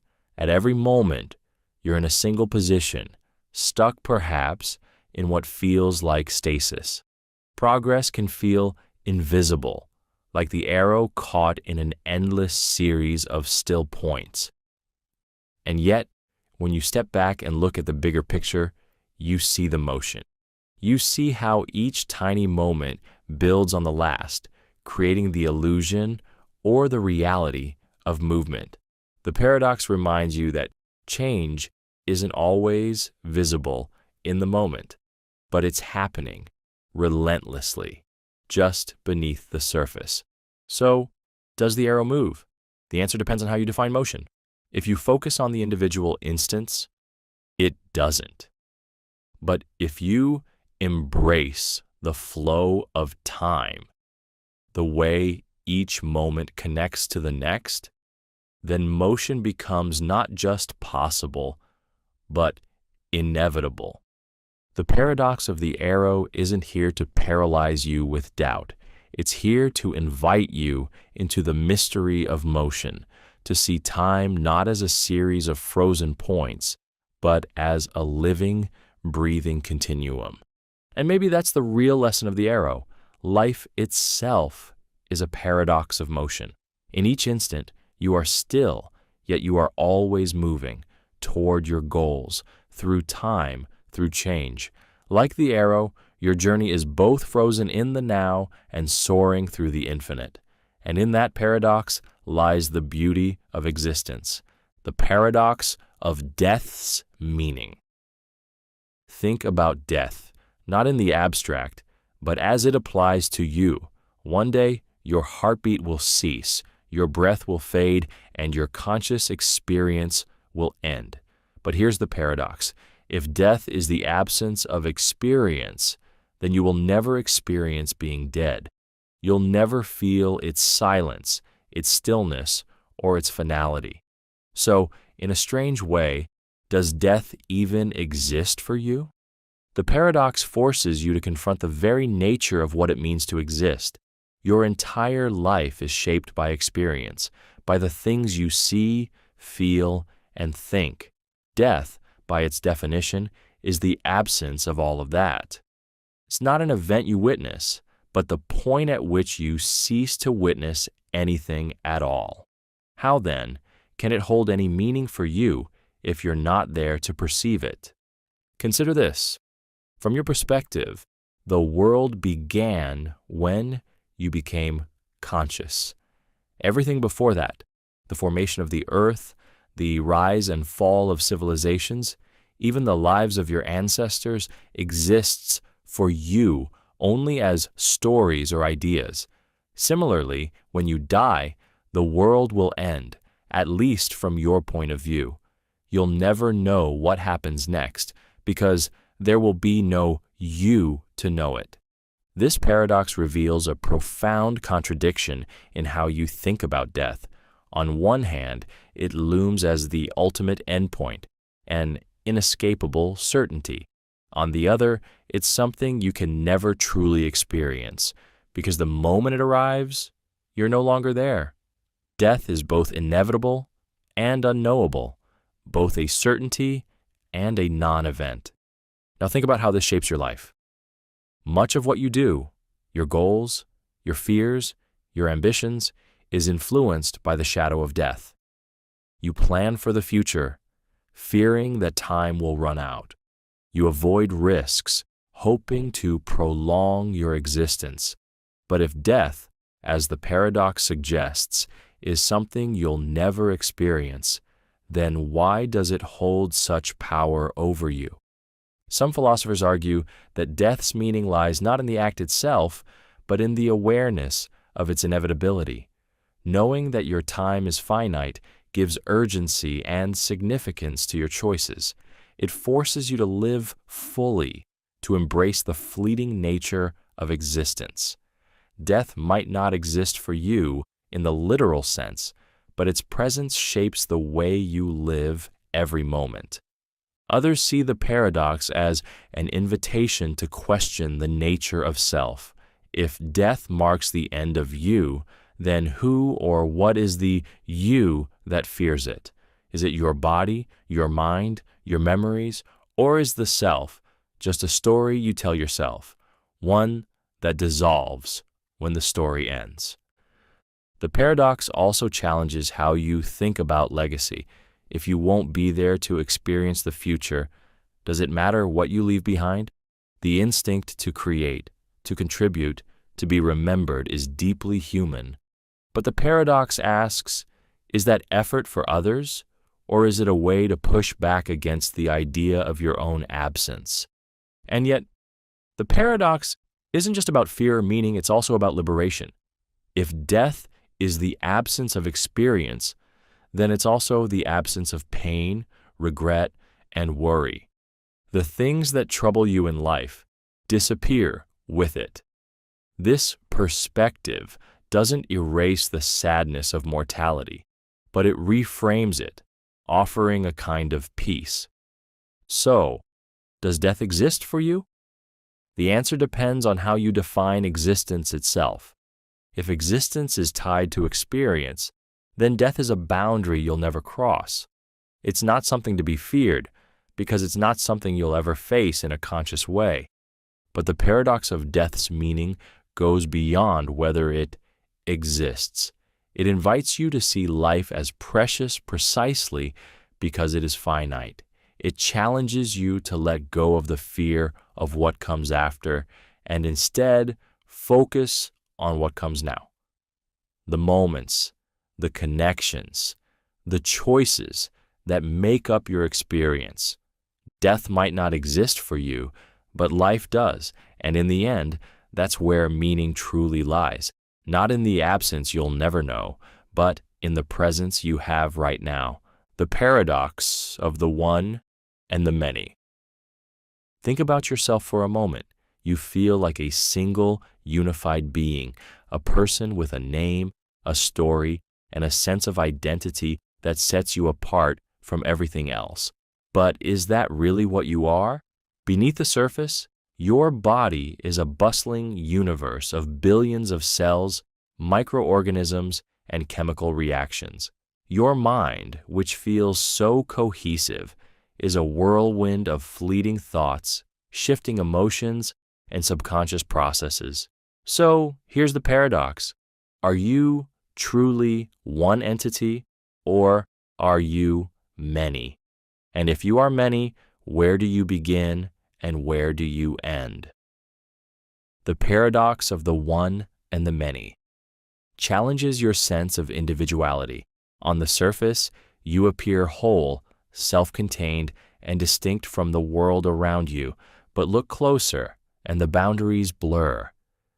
Your body isn't just you. It's home to trillions of bacteria that outnumber your own cells. These microbes aren't passengers. They're integral to your survival, helping you digest food, fight disease, and even influence your mood. Even your cells aren't static. They're constantly dividing, dying, and regenerating, so much so that the physical you of a decade ago has been almost entirely replaced. If your cells have changed, are you still the same person? Now, turn to your mind. Your thoughts and feelings might feel like a cohesive stream, but they're anything but. Your consciousness arises from countless neural connections firing in your brain, each contributing to the larger experience of you. But those thoughts are fleeting, constantly shifting, shaped by external stimuli and internal chemistry. If your thoughts define you, and your thoughts are always changing, then who or what are you? The paradox becomes even more unsettling when you consider where you end and the world begins. The air you breathe, the food you eat, the sunlight on your skin. These external elements become part of you woven into your body and energy. Are you truly separate from the world, or are you just a temporary gathering of matter, energy, and consciousness borrowed from the universe? Philosophers and scientists have grappled with this paradox for centuries. Some argue that individuality is an illusion, that you are just an emergent property of countless interconnected parts. From this perspective, your sense of self is a useful fiction, a way your brain organizes the complexity of existence into something coherent. Others hold that while you're composed of many parts, the unity of your experience is what defines you. You may be a collection of cells and thoughts, but those parts come together to create something greater, a singular, self-aware being, capable of reflection, choice, and meaning. This paradox isn't just a philosophical puzzle, it's a question that touches the core of how you live. When you think of yourself as one, you feel a sense of control, agency, and autonomy. But when you see yourself as many, you realize how interconnected and dependent you are on the world around you. Your health depends on your microbiome. Your thoughts are shaped by the people you meet and the culture you live in. Even your sense of self is a dynamic interplay between memory, emotion, and environment. And yet, there's beauty in this complexity. You are both one and many. You are a unique individual shaped by countless parts working together in harmony, but you are also a piece of something much larger, a vast network of life, energy, and existence that stretches far beyond yourself. The paradox of the one and the many invites you to embrace this duality. You are not a static, unchanging thing. You are a process, a dance of unity and multiplicity. You begin and end not at the edges of your skin, but in the relationships, connections, and exchanges that define your life. So, are you one or many? The answer is both. You are a singular being, woven from countless parts. You are the sum of your cells, your thoughts, your experiences, and your connections. And in that paradox lies the wonder of what it means to be alive. A universe within, a universe without, endlessly intertwined.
The paradox of the paradox. Step into the strange world of logic, where ideas twist and turn in on themselves. A paradox is supposed to defy logic, an impossible contradiction that cannot exist within the bounds of reason. Yet paradoxes clearly do exist, like mental whirlpools pulling you into endless loops of questioning. So here's the question. If paradoxes are defined by their impossibility, but they undeniably exist, does that make paradoxes paradoxical in themselves? The paradox of the paradox is a meta-question that forces you to confront the nature of contradictions and the limits of understanding. It's like holding a mirror up to another mirror, an infinite reflection of impossibility wrapped inside itself. Paradoxes are the glitches in the system of logic, moments when the framework of reason collapses under its own weight. They arise when something breaks the rules. A statement like, "This statement is false," cannot be true or false without contradicting itself. Paradoxes thrive in this space of impossibility, but their very existence feels like a contradiction. If they're impossible, how can they exist at all? The paradox becomes even more intriguing when you consider how paradoxes function. They don't just expose logical inconsistencies, they point to deeper truths about the nature of thought, language, and reality. A paradox isn't just a problem, it's a tool, a way of revealing the boundaries of what we can know. By existing in the space between sense and nonsense, paradoxes force you to rethink your assumptions and explore new perspectives. But here's where the paradox loops back on itself. If paradoxes are tools for understanding, then they serve a purpose. They're part of the logical framework they're supposed to defy. Yet their power comes from their refusal to conform to that framework. They exist because they shouldn't exist, and in doing so, they break the rules even as they expand them. This self-referential nature makes the paradox of the paradox deeply unsettling. If a paradox is defined by its impossibility, then recognizing its existence creates a contradiction. Paradoxes shouldn't exist, yet they are some of the most intellectually stimulating concepts humanity has ever grappled with. Now consider what this means for your own life. How often do you encounter situations that seem impossible, only to realize that the impossibility itself reveals something profound? Paradoxes are not just intellectual exercises. They're reflections of the contradictions you face daily. You want freedom, but you crave structure. You seek truth, but you wrestle with uncertainty. You want to make sense of life, but life itself defies simple explanations. The paradox of the paradox reminds you that contradictions are not failures. They are opportunities. They are the cracks in the surface of understanding, the places where light gets in. Paradoxes don't need to be solved. They need to be explored, embraced, and appreciated for the depth they reveal. So, are paradoxes paradoxical? The answer depends on how you approach them. If you view them as flaws in logic, then yes, they defy their own definition. But if you see them as a fundamental part of the human experience, then their existence isn't a contradiction at all. It's a testament to the complexity of the universe and your ability to grapple with it. The paradox of the paradox invites you to let go of the need for neat answers. Paradoxes aren't problems to be fixed. They're mysteries to be lived. They remind you that the world isn't bound by simple rules and that your understanding of it is always a work in progress. In the end, paradoxes exist because they show us where the edges of reason lie, and because they urge us to peer beyond those edges into the infinite. They are impossible, and yet they are real. And maybe, just maybe, that's the most beautiful paradox of all. The grandfather paradox of time travel. Imagine stepping into a time machine, setting the dial for decades before you were born, and traveling back to meet your grandfather. Now suppose you make a fateful decision. You prevent him from meeting your grandmother. Without their union, your parent is never born, and by extension, neither are you. But here's the paradox. If you were never born, how did you exist to go back in time and change history in the first place? This is the grandfather paradox, a thought experiment that sits at the heart of time travel's most mind-bending contradictions. It forces you to grapple with the nature of causality, identity, and the very fabric of time itself. On the surface, time seems linear, a simple chain of cause and effect where the past shapes the present and the present shapes the future. But time travel upends this simplicity, creating a loop where the future influences the past. The grandfather paradox exposes the fragile logic of this loop. By changing the past, you erase the conditions that allowed you to travel back in the first place, creating an impossibility that spirals infinitely. The paradox raises a fundamental question. Can the past be changed, or is it fixed, immutable? Some theories suggest that time is like a branching tree. When you alter the past, you create a new timeline, diverging from your original one. In this version, your actions don't erase you. They create a parallel reality where events unfold differently. Your grandfather never meets your grandmother in this new branch, but your existence remains secure in the original timeline. But even this solution leaves questions. If time can branch, how many realities exist? And if new timelines are created with every choice, is there ever a true version of events? The paradox reveals not just the complexity of time travel, but the limits of human understanding when it comes to infinity and causation. Another approach to resolving the paradox is the idea of self-consistency.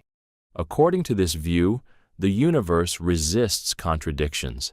If you go back in time, your actions were always part of history. They don't change the past, but fulfill it. In this scenario, you might meet your grandfather and interact with him, but something always prevents you from altering the key events that led to your existence. The paradox disappears because it was never possible to create a contradiction in the first place. But the grandfather paradox isn't just about time travel. It's about the nature of identity and cause. If you could change the past, would you still be you? How much of who you are is tied to the exact sequence of events that shaped your existence? By erasing your past, do you erase your essence, or is there something fundamental about you that transcends time? Now think about how this paradox plays out in your everyday life. You can't literally travel back in time, but you often revisit the past in your mind, regretting decisions, wishing you could undo mistakes, imagining how things could have been different. The grandfather paradox reminds you that changing the past, even in theory, creates ripples that affect everything else. The person you are today exists because of everything that came before, the good and the bad. This paradox also challenges you to think about the future. If your actions now shape what's to come, then every choice you make is a kind of time travel, a way of influencing the version of yourself that will one day look back. While you can't rewrite the past, you are constantly writing the future. So, can you go back in time and prevent your own birth? The paradox says no, not because time travel is impossible, but because the very act creates a contradiction that the universe cannot resolve. And yet, the grandfather paradox isn't here to close the door on possibility. It's here to remind you that causality, like time itself, is far more complex than it seems. The grandfather paradox invites you to embrace the mystery of time, to see it not as a straight line, but as a tapestry of connections, some visible, some hidden, all interwoven. Whether time travel is possible or not, the paradox leaves you with a profound truth. Your existence is the result of countless causes, a fragile and extraordinary thread in the infinite web of reality. And that, in itself, is a paradox worth contemplating, the paradox of morality. Consider the concept of right and wrong, principles that guide your decisions, shape your relationships, and define your place in the world. But here's the catch. If morality is subjective, dependent on personal beliefs and cultural norms, then is anything truly wrong? Can murder, theft or betrayal be universally condemned if morality shifts from one society to another, one era to the next? And yet, if morality is absolute, grounded in unchanging truths, why do moral codes evolve over time? Why does history show us that what was once considered virtuous can later be seen as cruel? This is the paradox of morality, a dilemma that strikes at the heart of ethics and human nature. It forces you to ask, is morality a universal truth, or is it a construct we've created to navigate the chaos of existence? If morality is subjective, then it's shaped by context. What one culture calls justice, another might see as oppression. Practices that were once accepted, like slavery or public executions, are now widely condemned, and yet they were defended as moral in their time. Does this mean morality is just a social agreement, a tool for survival that changes as societies evolve? If so, does that make morality arbitrary? But the idea of subjective morality is unsettling. If good and evil are just opinions, then what stops someone from committing heinous acts? Without a universal standard, who's to say what's right or wrong? This line of thinking suggests that morality must be absolute, rooted in something higher, divine law, natural rights, or unchanging ethical principles. Yet, the moment you declare morality absolute, the paradox deepens. If moral truths are timeless, why do they seem to shift? Why do we look back on history with moral judgment, declaring past actions wrong by today's standards? If morality were absolute, wouldn't it remain constant, untouched by the winds of culture and time? The paradox challenges you to examine not just morality itself, but the way you approach it. When you call something wrong, are you appealing to universal truths, or are you reflecting the norms of your time and place? When you strive to do good, are you aligning with an eternal standard, or are you navigating a complex web of subjective values? This paradox isn't just theoretical, it's deeply personal. Every day, you make moral choices, often without realizing the contradictions they carry. You value honesty, yet you tell white lies to spare feelings. You believe in justice, yet you forgive those you love. Your morality, like the paradox, is a balancing act between ideals and reality. And that's where the paradox offers its most profound insight. Morality isn't static, but dynamic. It's not a rigid set of rules, nor is it a meaningless free-for-all. It's a living, breathing process shaped by dialogue, experience, and reflection.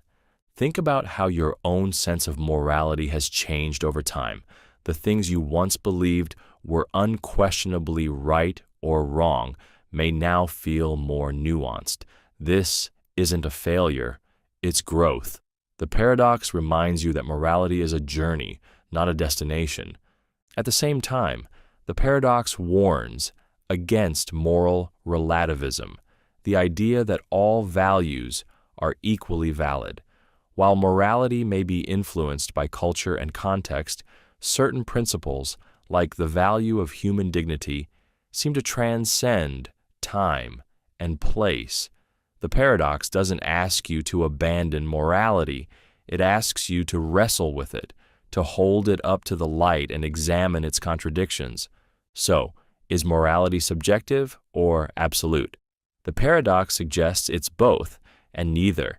It's a blend of universal aspirations and human complexity, a mirror reflecting not just the world, but your role in it. The paradox of morality invites you to live with the tension, to question without despair, and to act with intention even when certainty eludes you.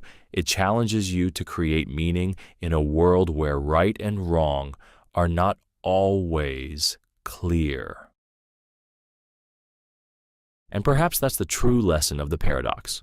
Morality is less about finding definitive answers and more about the courage to ask the questions, to listen, to grow, and to act with empathy in an imperfect, ever-changing world.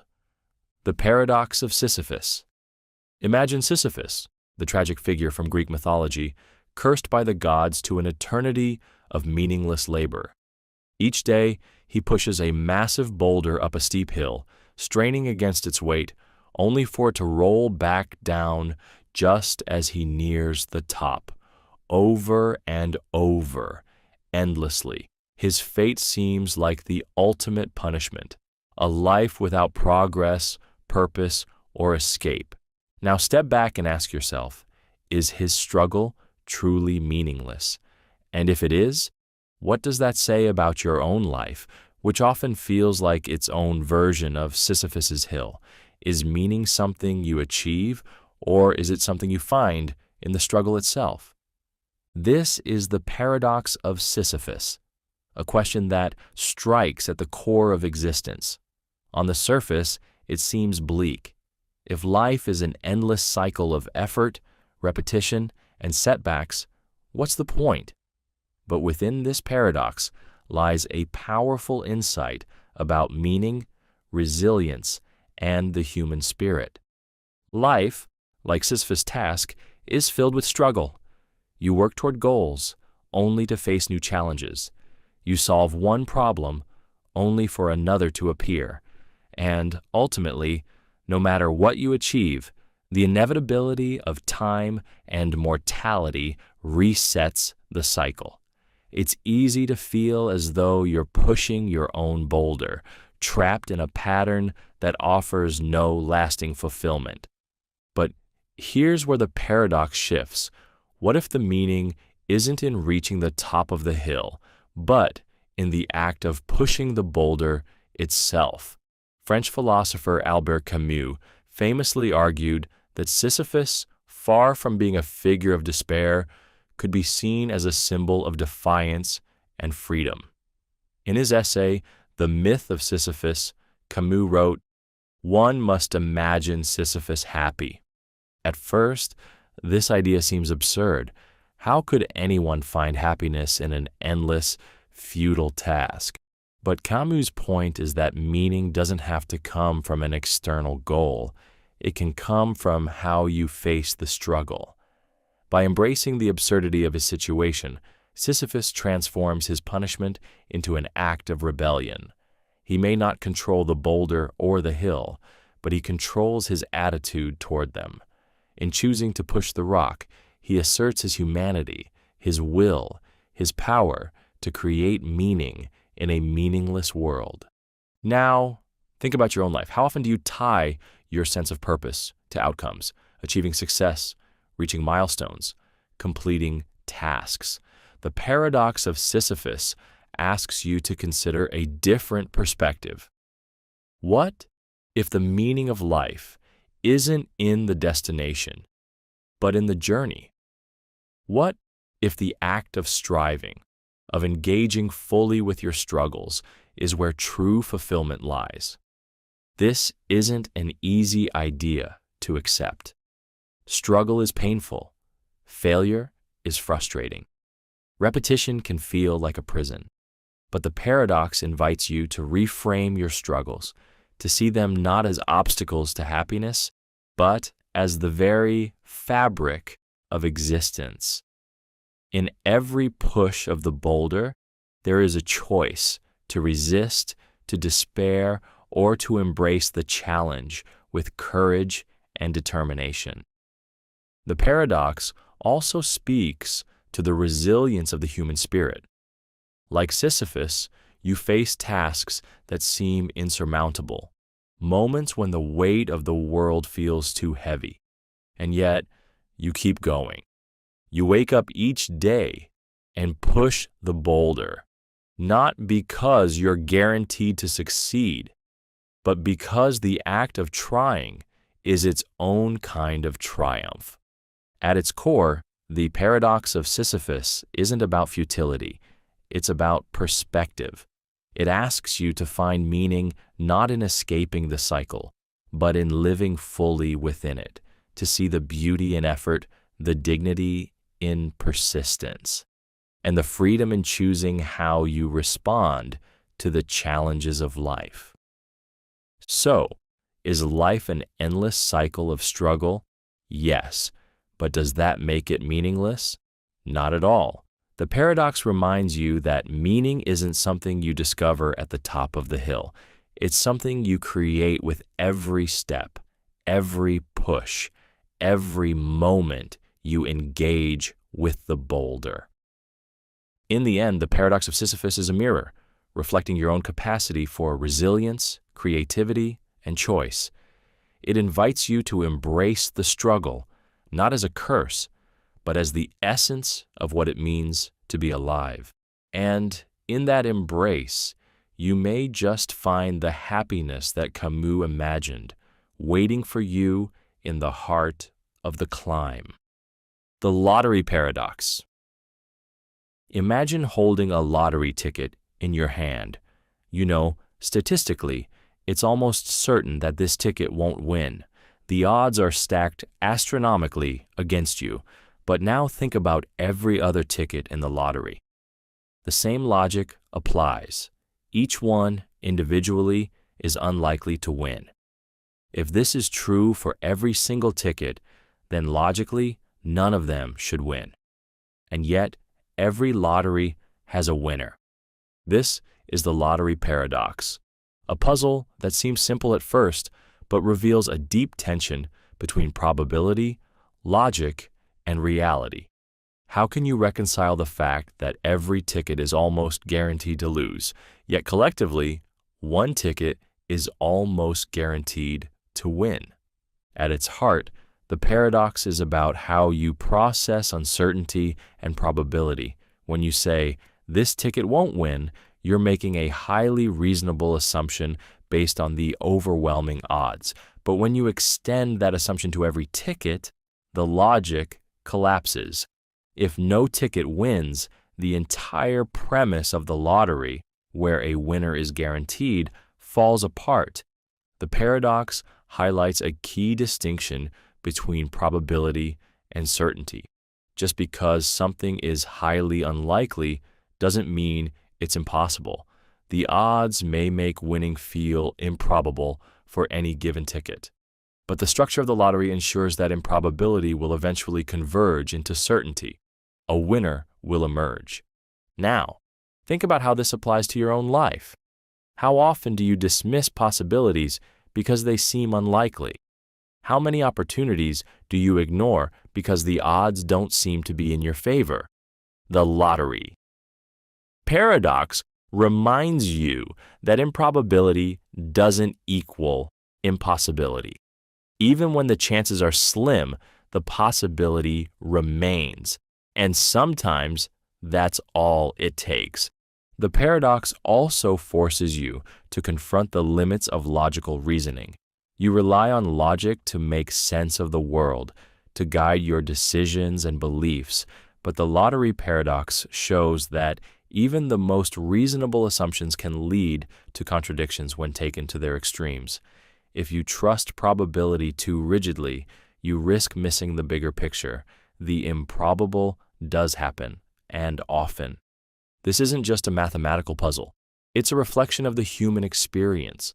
Life is full of lotteries, from the trivial to the profound.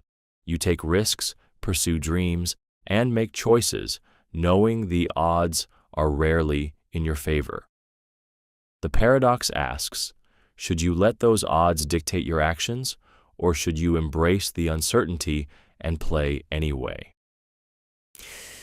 There's another layer to the paradox, the psychology of belief.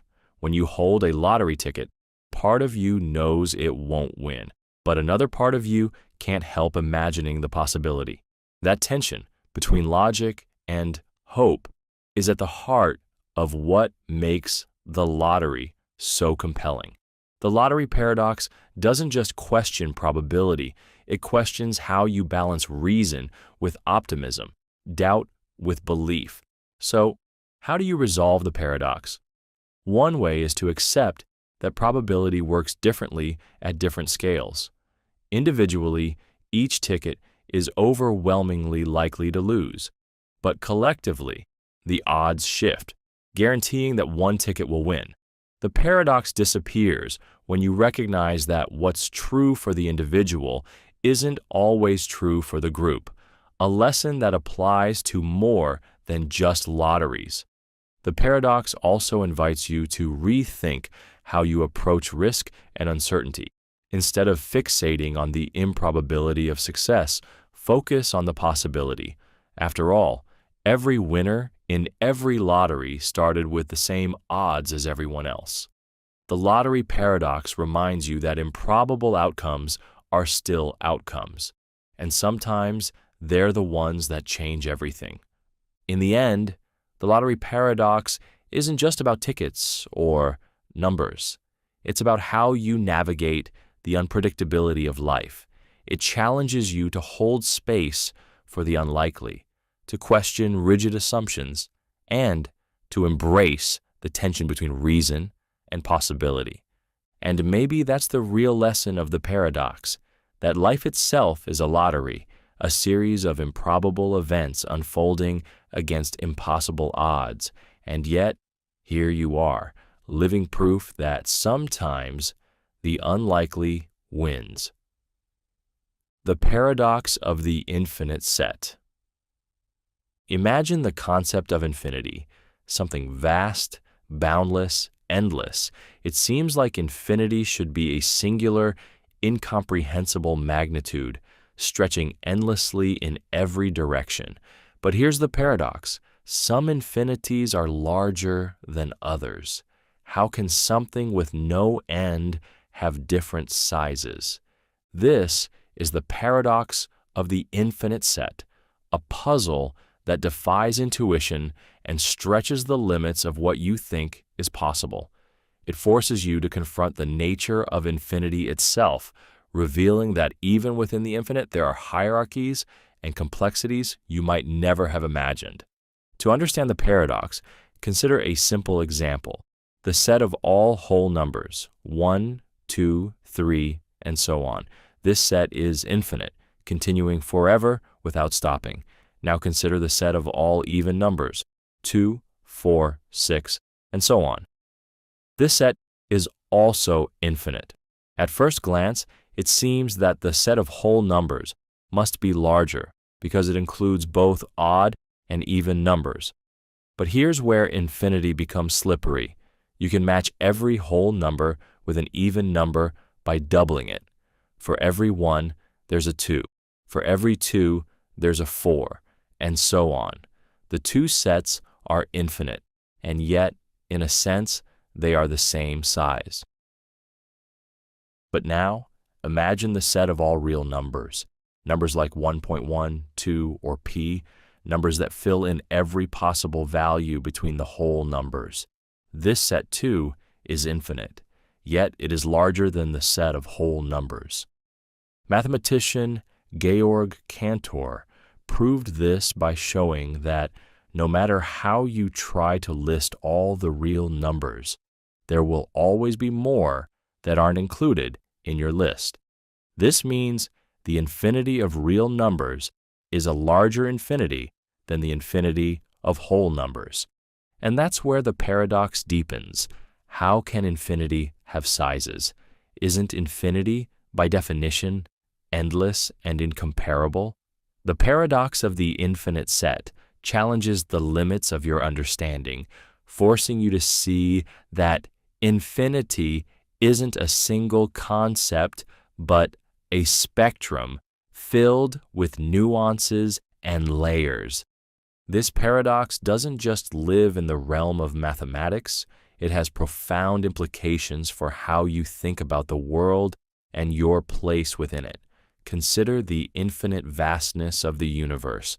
You might feel small, insignificant in the face of such boundlessness, but the paradox reminds you that infinity itself is layered, complex, and full of variation. Your existence, like the infinities within infinities, might hold a unique place within the larger whole. The paradox also forces you to confront the limits of human intuition. Infinity doesn't behave the way finite things do. Your mind struggles to grasp the idea that two infinite sets can be the same size, or that one can be larger than another. Yet, this is a fundamental truth of the universe, a reminder that the world is far more mysterious and intricate than it first appears, and there's something profoundly beautiful about that mystery. The paradox of the infinite set invites you to embrace the unknown, to marvel at the idea that even infinity isn't simple or singular. It shows you that complexity exists even in the places where you least expect it, and that understanding the universe often means accepting its contradictions. So, are some infinities larger than others? Yes, and no. The paradox is a reminder that infinity isn't about answers, but about questions.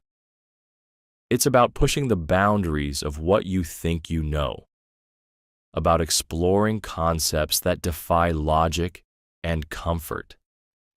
In the end, the paradox of the infinite set is less about numbers and more about perspective. It challenges you to see beyond the obvious, to question the assumptions you take for granted, and to find wonder in the complexities of existence. And maybe that's the greatest lesson of all, that even in the face of the infinite, there is always more to discover, more to learn, more to understand. Infinity is not a destination. It is a journey, one that invites you to step beyond the limits of comprehension and into the endless expanse of possibility. The paradox of identity over time. Think about yourself, not just the person you are right now, but the person you were 10 years ago, or even yesterday. Your body has changed, cells have died and regenerated, scars have formed, hair has grayed or grown. Your mind has shifted too. New memories have been added, old ones have faded, your thoughts, beliefs, and emotions constantly evolving. So here's the paradox. If so much about you has changed, are you still the same person, or are you just a different being occupying the same name, the same story, the same body? This is the paradox of identity over time, a question that dives deep into the heart of what it means to be you. It forces you to confront whether identity is something fixed and enduring, or if it's just an illusion, a thread you weave from the fragments of your constantly shifting self. On the surface, you might instinctively answer that of course you're the same person. You have a name, a continuous stream of memories, and a sense of self that connects your past, present, and future. But when you look closer, that continuity begins to unravel. Think about your body. Every 7 to 10 years, almost all the cells in your body are replaced. The physical you of a decade ago is almost entirely gone. Even your brain, the supposed seat of your identity, undergoes constant rewiring as neurons form new connections and old ones weaken. If the physical material that makes up you is constantly changing, then what is it that stays the same? Now, turn to your mind. The thoughts and feelings you have today might be completely different from the ones you held just a few years ago. Perhaps you've let go of beliefs you once defended fiercely, or you've grown in ways you couldn't have imagined. If your mind is in flux, how can it anchor your identity? And yet, despite all this change, you still feel like you. How? One explanation is that your identity isn't about the physical or even the mental. It's about the continuity of your story. You're the protagonist in the narrative you tell about your life, connecting the dots between who you were, who you are, and who you hope to be. But this raises its own questions. If the story changes, does the protagonist change too? Philosophers have wrestled with this paradox for centuries.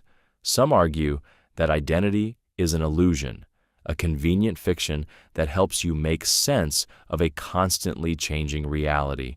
From this perspective, there is no true you, only the current version of yourself, shaped by the circumstances of the moment. Others suggest that identity lies in patterns, not permanence. You are the sum of your tendencies, habits, and choices, a kind of living algorithm that adapts over time but maintains a recognizable core. Even if the details change, the pattern persists. But the paradox isn't just theoretical, it's deeply personal. Think about the moments in your life when you've felt most disconnected from yourself. Perhaps you've looked back on a past decision and wondered, what was I thinking? Or maybe you've gone through a period of profound transformation and felt like you'd shed an old skin, emerging as someone entirely new. Were those earlier versions of you truly you? Or were they different people wearing your face? And what about the future? Will the person you become years from now still be you? Or will they feel like a stranger living in the house you built? The paradox of identity. Over time, forces you to grapple with these questions, not to find definitive answers, but to explore the richness and complexity of being human. It invites you to see yourself not as a fixed entity, but as a work in progress, a dynamic interplay of continuity and change. So, are you still you? The answer might be both yes and no. You are the same person in the sense that you are the thread running through your own story, but you are also constantly becoming someone new. And maybe that's the beauty of this paradox. It reminds you that identity isn't a destination, but a journey. You are not a static being.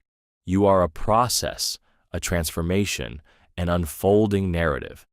In the end, the paradox of identity over time asks you to embrace the fluidity of who you are, to honor your past selves, to be fully present in your current self, and to look forward to the future selves you have yet to become. Because in the ever-changing landscape of identity, the only constant is the experience of being on the journey. The paradox of the mirror. Stand in front of a mirror and look at your reflection. There you are, or at least it feels like you. The face staring back, the eyes meeting your gaze, the movements perfectly synchronized with your own. But here's the paradox. Are you truly seeing yourself, or just an image, a fleeting projection that vanishes the moment you step away?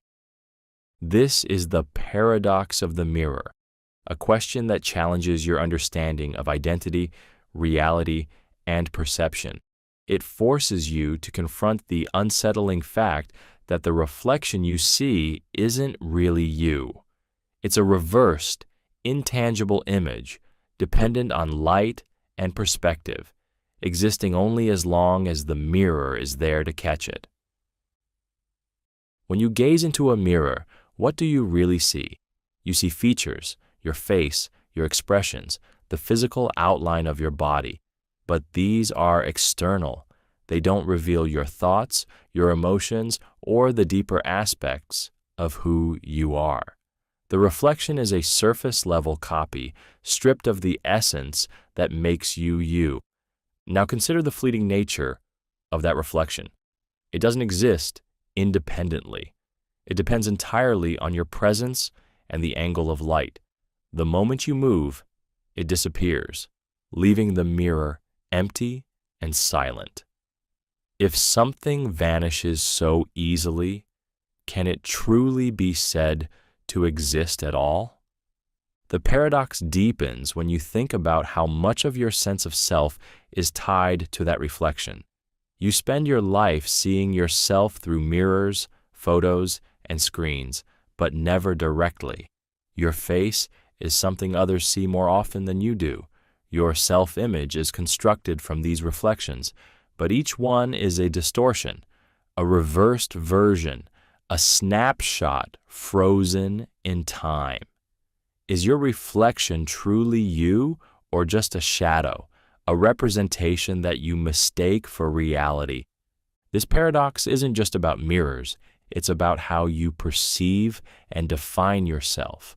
Think about how often you view yourself through the eyes of others, shaping your identity based on external feedback.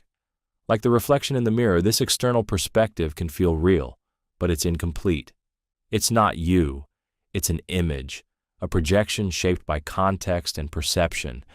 And yet the paradox also reveals something profound about connection. When you look in a mirror, you see a reflection of yourself, but you also see the act of looking. You see yourself seeing. In that moment, the reflection becomes more than an image. It becomes a dialogue, a meeting between you and your perception of you. The paradox of the mirror challenges you to think about the nature of reality itself. If what you see in the mirror isn't truly you, then what is? Are you your body, your mind, your experiences, or something deeper that no reflection could ever capture? It also invites you to explore the fleeting nature of existence. Like your reflection, much of what you experience is transient, dependent on light, context, and perspective. But does that make it any less real? Or does it remind you to cherish the moments of clarity and connection, however brief they may be? So, are you seeing yourself in the mirror? The answer is both yes and no. You're seeing an image, a surface-level representation that captures your appearance but not your essence. But you're also seeing the act of perception, the interplay between who you are and how you appear. And maybe that's the paradox's greatest lesson, that who you are is never fully captured by what you see. Your reflection is just one facet of a much larger, more complex self, a self that exists beyond the mirror, beyond appearances, in the fleeting, intangible space of being.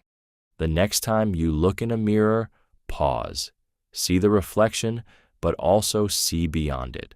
Recognize the paradox, not as a problem to be solved, but as a reminder of the beautiful complexity of existence. Because in that fleeting image, you're not just seeing yourself, you're seeing the mystery of what it means to be. The paradox of the perfect life. Picture a life without struggle. Every day is effortless, every desire fulfilled, every moment bathed in comfort and joy. No failures, no heartbreaks, no obstacles, just perfection.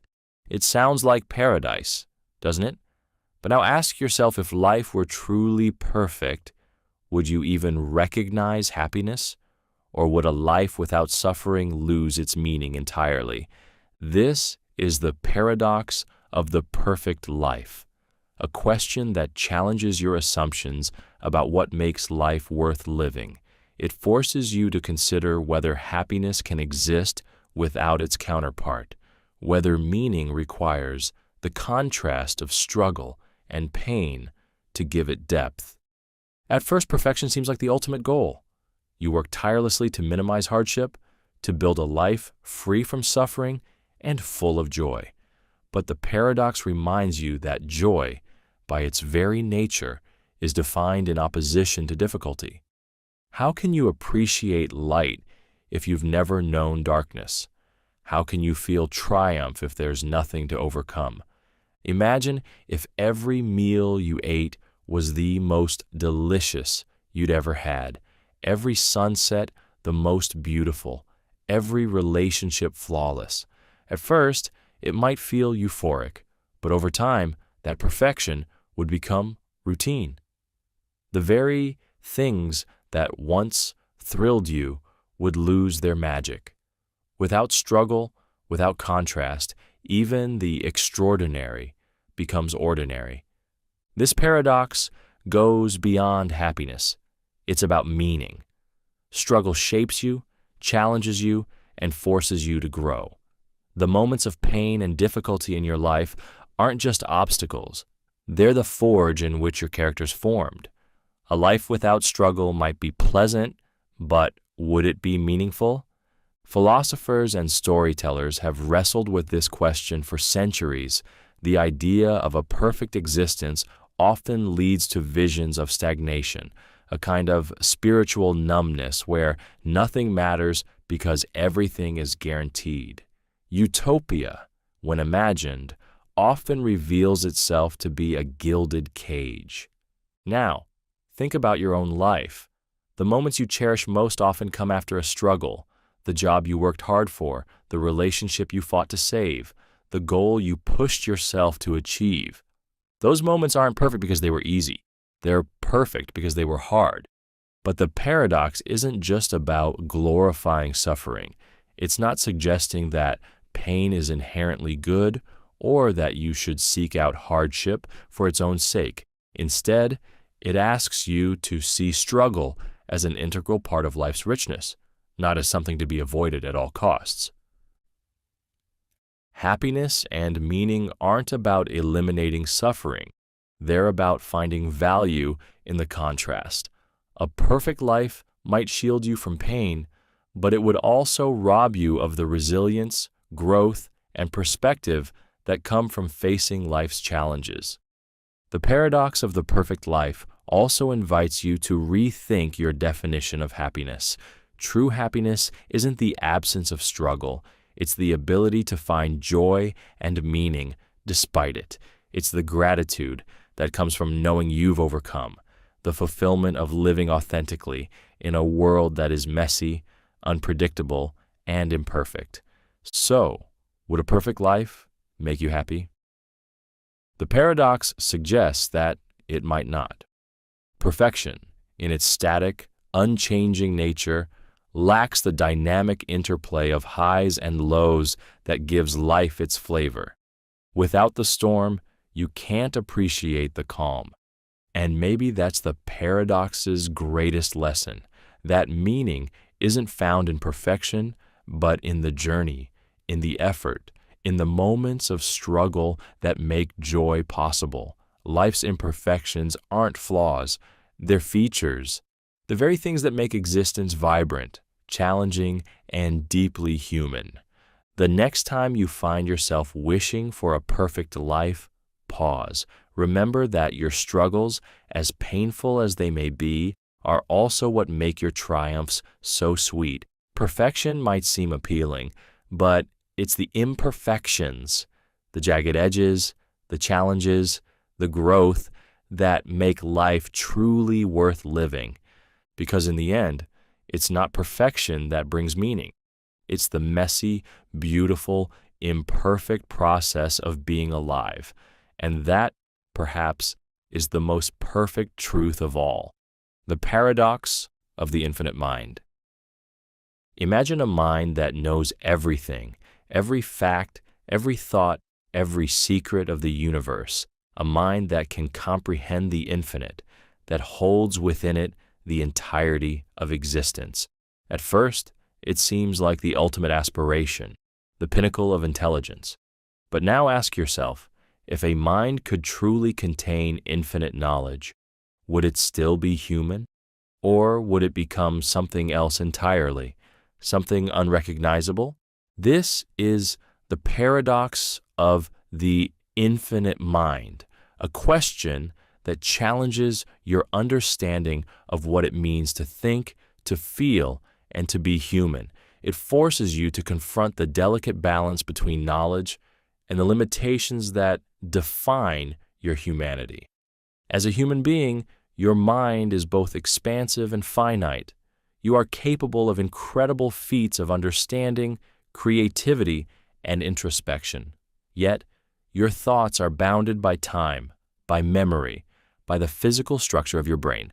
These limits, while frustrating at times, are what make your experiences meaningful. You don't know everything, and because of that, you're driven to learn, to wonder, to explore. Now consider what it would mean to transcend those limits. An infinite mind wouldn't need to learn because it would already know. It wouldn't experience curiosity because there would be no unknowns left to uncover. The thrill of discovery, the satisfaction of solving a problem, the joy of understanding something new, all of these would vanish in the face of infinite knowledge. But the paradox goes deeper. Human thought isn't just about knowledge, it's about emotion, perspective, and individuality. Your experiences are filtered through the lens of your own mind, shaped by your memories, biases, and feelings. An infinite mind, by definition, would transcend these subjective limits. It would see all perspectives simultaneously, rendering any single viewpoint meaningless. Could such a mind even have an identity? The paradox also raises questions about purpose. As humans, you find meaning in striving, in the pursuit of knowledge, connection, and understanding. If a mind already knows everything, what is there left to strive for? Would an infinite mind, free from the struggles and uncertainties that define human life, lose the very qualities that make existence worthwhile? And yet the idea of an infinite mind is deeply compelling. It represents the ultimate freedom from ignorance, the ability to see the universe in its entirety, to understand the deepest mysteries of existence. But would that freedom come at the cost of everything that makes you human? This paradox isn't just theoretical. It's a reflection of your own aspirations and limits. Every day, you seek to expand your understanding, to push the boundaries of your knowledge. And yet, it's the very fact that you don't know everything that gives your journey meaning. The paradox of the infinite mind reminds you that limits aren't just constraints. They're the foundation of growth, creativity, and purpose. It also invites you to think about the nature of intelligence itself. Is the goal of knowledge to reach infinity, or is it to navigate the finite with wisdom and empathy? Perhaps the true power of the human mind lies not in its capacity for infinite knowledge, but in its ability to find meaning within the finite, to make sense of the small, to cherish the fleeting, to explore the unknown with wonder. So, would an infinite mind cease to be human? The paradox suggests that it might. Humanity, with all its flaws and limitations, is defined not by what it knows, but by how it learns, feels, and grows. And maybe that's the paradox's greatest insight, that the beauty of the mind lies in its imperfection, in its capacity to dream beyond its limits, even as it remains bound by them. The next time you find yourself yearning for infinite understanding, pause. Remember that it's not the destination, but the journey, the questions, the struggles, the discoveries that make your mind truly extraordinary. Because in the end, it's not infinity that defines you. It's the finite moments that shape your experience of being alive. And that is the greatest paradox of all. The paradox of the first cause? Everything around you has a cause. A tree grows because a seed was planted. A river flows because of gravity and rain. Even your very existence can be traced back to the choices, events, and processes that led to your birth. Cause and effect are the threads that weave the fabric of reality. But here's the paradox. If everything has a cause, then what caused the very first cause? And if the first cause itself had a cause, how can there truly be a beginning to anything? This is the paradox of the first cause, a question that has puzzled philosophers, theologians, and scientists for millennia. It forces you to confront the limits of understanding time, existence, and the origins of reality itself. To make sense of the world, you instinctively look for causes. A glass shatters because it was dropped. A storm rages because of changes in atmospheric pressure. Every effect has a cause, and every cause is the effect of something before it. But if you keep tracing this chain backward, beyond the Big Bang, beyond the birth of the universe, at some point you're left with a conundrum. What started it all?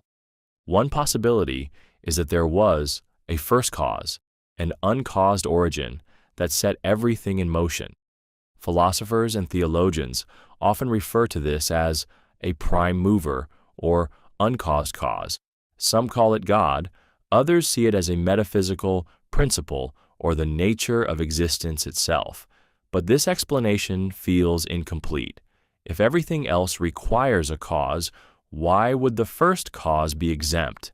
Another possibility is that the chain of causes stretches infinitely into the past, with no true beginning, but infinity, while elegant in theory, creates its own problems. How can you traverse an infinite sequence of events to arrive at the present moment? Infinity doesn't provide a satisfying starting point. It just pushes the question further back. The paradox deepens when you consider time itself. The idea of cause and effect depends on time, one event leading to another in sequence. But what if time didn't exist before the universe? What if the concept of a first cause is meaningless without time to anchor it? This perspective suggests that the question might be flawed, that the very framework you use to understand reality breaks down when applied to its origins. But the paradox of the first cause isn't just about cosmology. It's about your need to find answers, to make sense of existence. You live in a world where everything seems to have an explanation, so the idea of an unanswerable question feels unsettling. The paradox invites you to grapple with the limits of human understanding, to confront the possibility that some mysteries might never be solved. And yet this mystery isn't without meaning. The paradox reminds you that existence itself is extraordinary. Whether there was a first cause, an infinite chain, or something beyond your comprehension, the fact that anything exists at all is a wonder. You don't need all the answers to marvel at the beauty and complexity of the universe. The paradox also challenges how you think about purpose. If everything has a cause, then perhaps everything has a reason, a deeper meaning woven into the fabric of reality. But if the first cause is uncaused, does that reason vanish, leaving existence as something random, something without purpose? Or does the absence of a definitive cause free you to create your own meaning, to shape your own purpose within the infinite mystery? So, was there a first cause? The paradox suggests that the question might not have a clear answer, or even a clear meaning, but that doesn't make the question any less valuable. It pushes you to explore the boundaries of thought, to question your assumptions about reality, and to embrace the unknown. And maybe that's the paradox's greatest gift. It reminds you that life's deepest questions aren't about finding definitive answers. They're about living fully within the mystery, finding wonder in the fact that you exist at all. The next time you ponder the origins of everything, let the paradox sit with you.